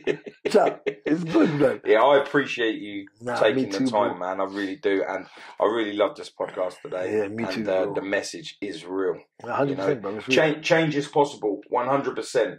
And I'll tell you what, if you sit there and you think that you can't change, trust me, you can, because there's two guys here that that have changed and believe has 100%. changed our life. Yeah, for real, bro. It's mad. It's mad. Where can I get your book from?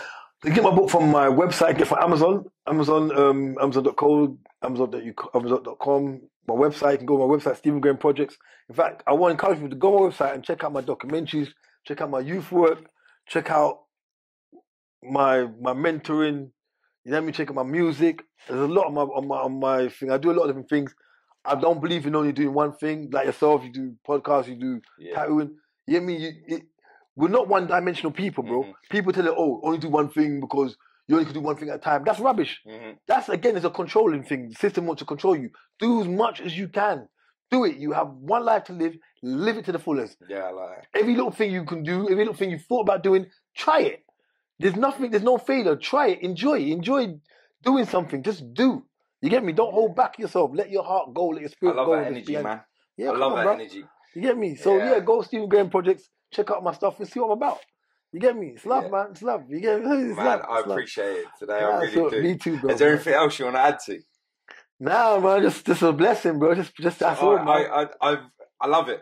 I absolutely love it. Me too, bro. Me too. You know what? Me too. Thanks for having the, for being able to let people see this other side of you. Yeah, because on, do you know what? This is the side that I knew that you had in you.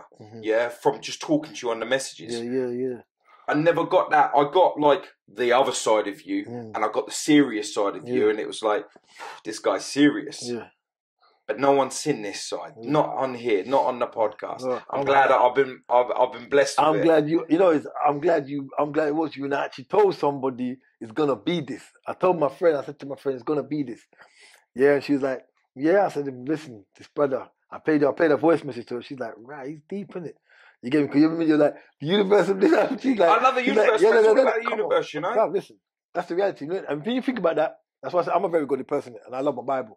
The Bible says that when God created Adam and Eve, he said, he gave them the universe, he said, have dominion over all things. We're connected to the universe, bro. We're connected to the universe. We go back. We come from it. We go back to it. We're connected to it. So why am I then going to pretend like I don't want to have that universal love and connection with... Yeah, if we come for it and we go back for it, why do we separate ourselves from it in between? That's what I'm saying to you. You know what I mean? You've got to be able to embrace that. Social construct, bro. This construct that keeps us separated from the reality of who we are and the life we live. We need to go back to it, bro. This is listen, bro, what you're talking here, you don't understand. This is generational knowledge. Yeah. It's generational knowledge we're dealing with right now. We're talking generational knowledge that tomorrow, it's generational knowledge, bro. You get me? It's not just today's knowledge, it's generational. People can listen in 2 years, 2 generations time, 3 generations time. Our kids listen, my granddad and your granddad was talking some deep stuff. Yeah, generational. And then their kids and kids who don't know us will be saying, them two guys talk generational, bro. Do you know what it is? My daughter, she's just turned 15. Ella. Oh, baby. She's just turned 15. She's at school. There's a mix of children there. You've got negative children. You've got positive children. You've got children that are floating. They're floating in the middle. Them are the ones that are going to have the problem. Yeah, because they don't know what direction they're pulling in. You see, when I drop my daughter off, or I pick her up on the days when I can with work and stuff, right? When I pick her up, all of the kids there are like, your dad looks like a gangster. He's this, he's that. And then she's like, go and watch his documentaries. And these kids are now following like the journey. Yeah, seeing. And yes, it might be like content, there is swearing and stuff like that from here to here. But the message, you couldn't get any clearer. And these kids that are at my daughter's school, man, when they go up and they start going into the world, at some point when they're doing something, they're going to think back to what we've done. Of course. 100%, bro. 100%. That's power. And that's what you want, bro. That's what you want. You want to touch hearts. Listen, the heart is an organ, yeah, that if you separate the heart cells, they still pulse at the same beat. Everybody has a beating heart like that. Can connect, bro. What comes from the heart touches the heart, innit? For me, I like to do that. I like to speak from the heart, touch out my hearts. Yeah. You get me? And it's okay to speak from the heart. Of course, bro. They'll make you weak. Feel this power. Bro, this is it. It's power, bro. It's Thanks power. so much, man. Come on, man. Bless, man. Still good family, man. Love, bro. Friends for life, man. I love it. Come on, bro. That's family now, bro. We got things to do. Yeah, man. 100%. But this is the beginning of it. You feel me? I feel like there's more for us to do. Yeah, without doubt. So it's gonna be watch done. This space. There is more coming. Trust me, there is. There's much more, bro. Yeah. The energy's right. You get I love it, man. Thank you so much. Like really, from the bottom of my heart. Me too. Thank you for taking time out from your family, your work, and that lot to come down here to help me with this message. It's a pleasure. Because this message is real. Thanks. Cool. Nah, my honor, bro. It's an honor.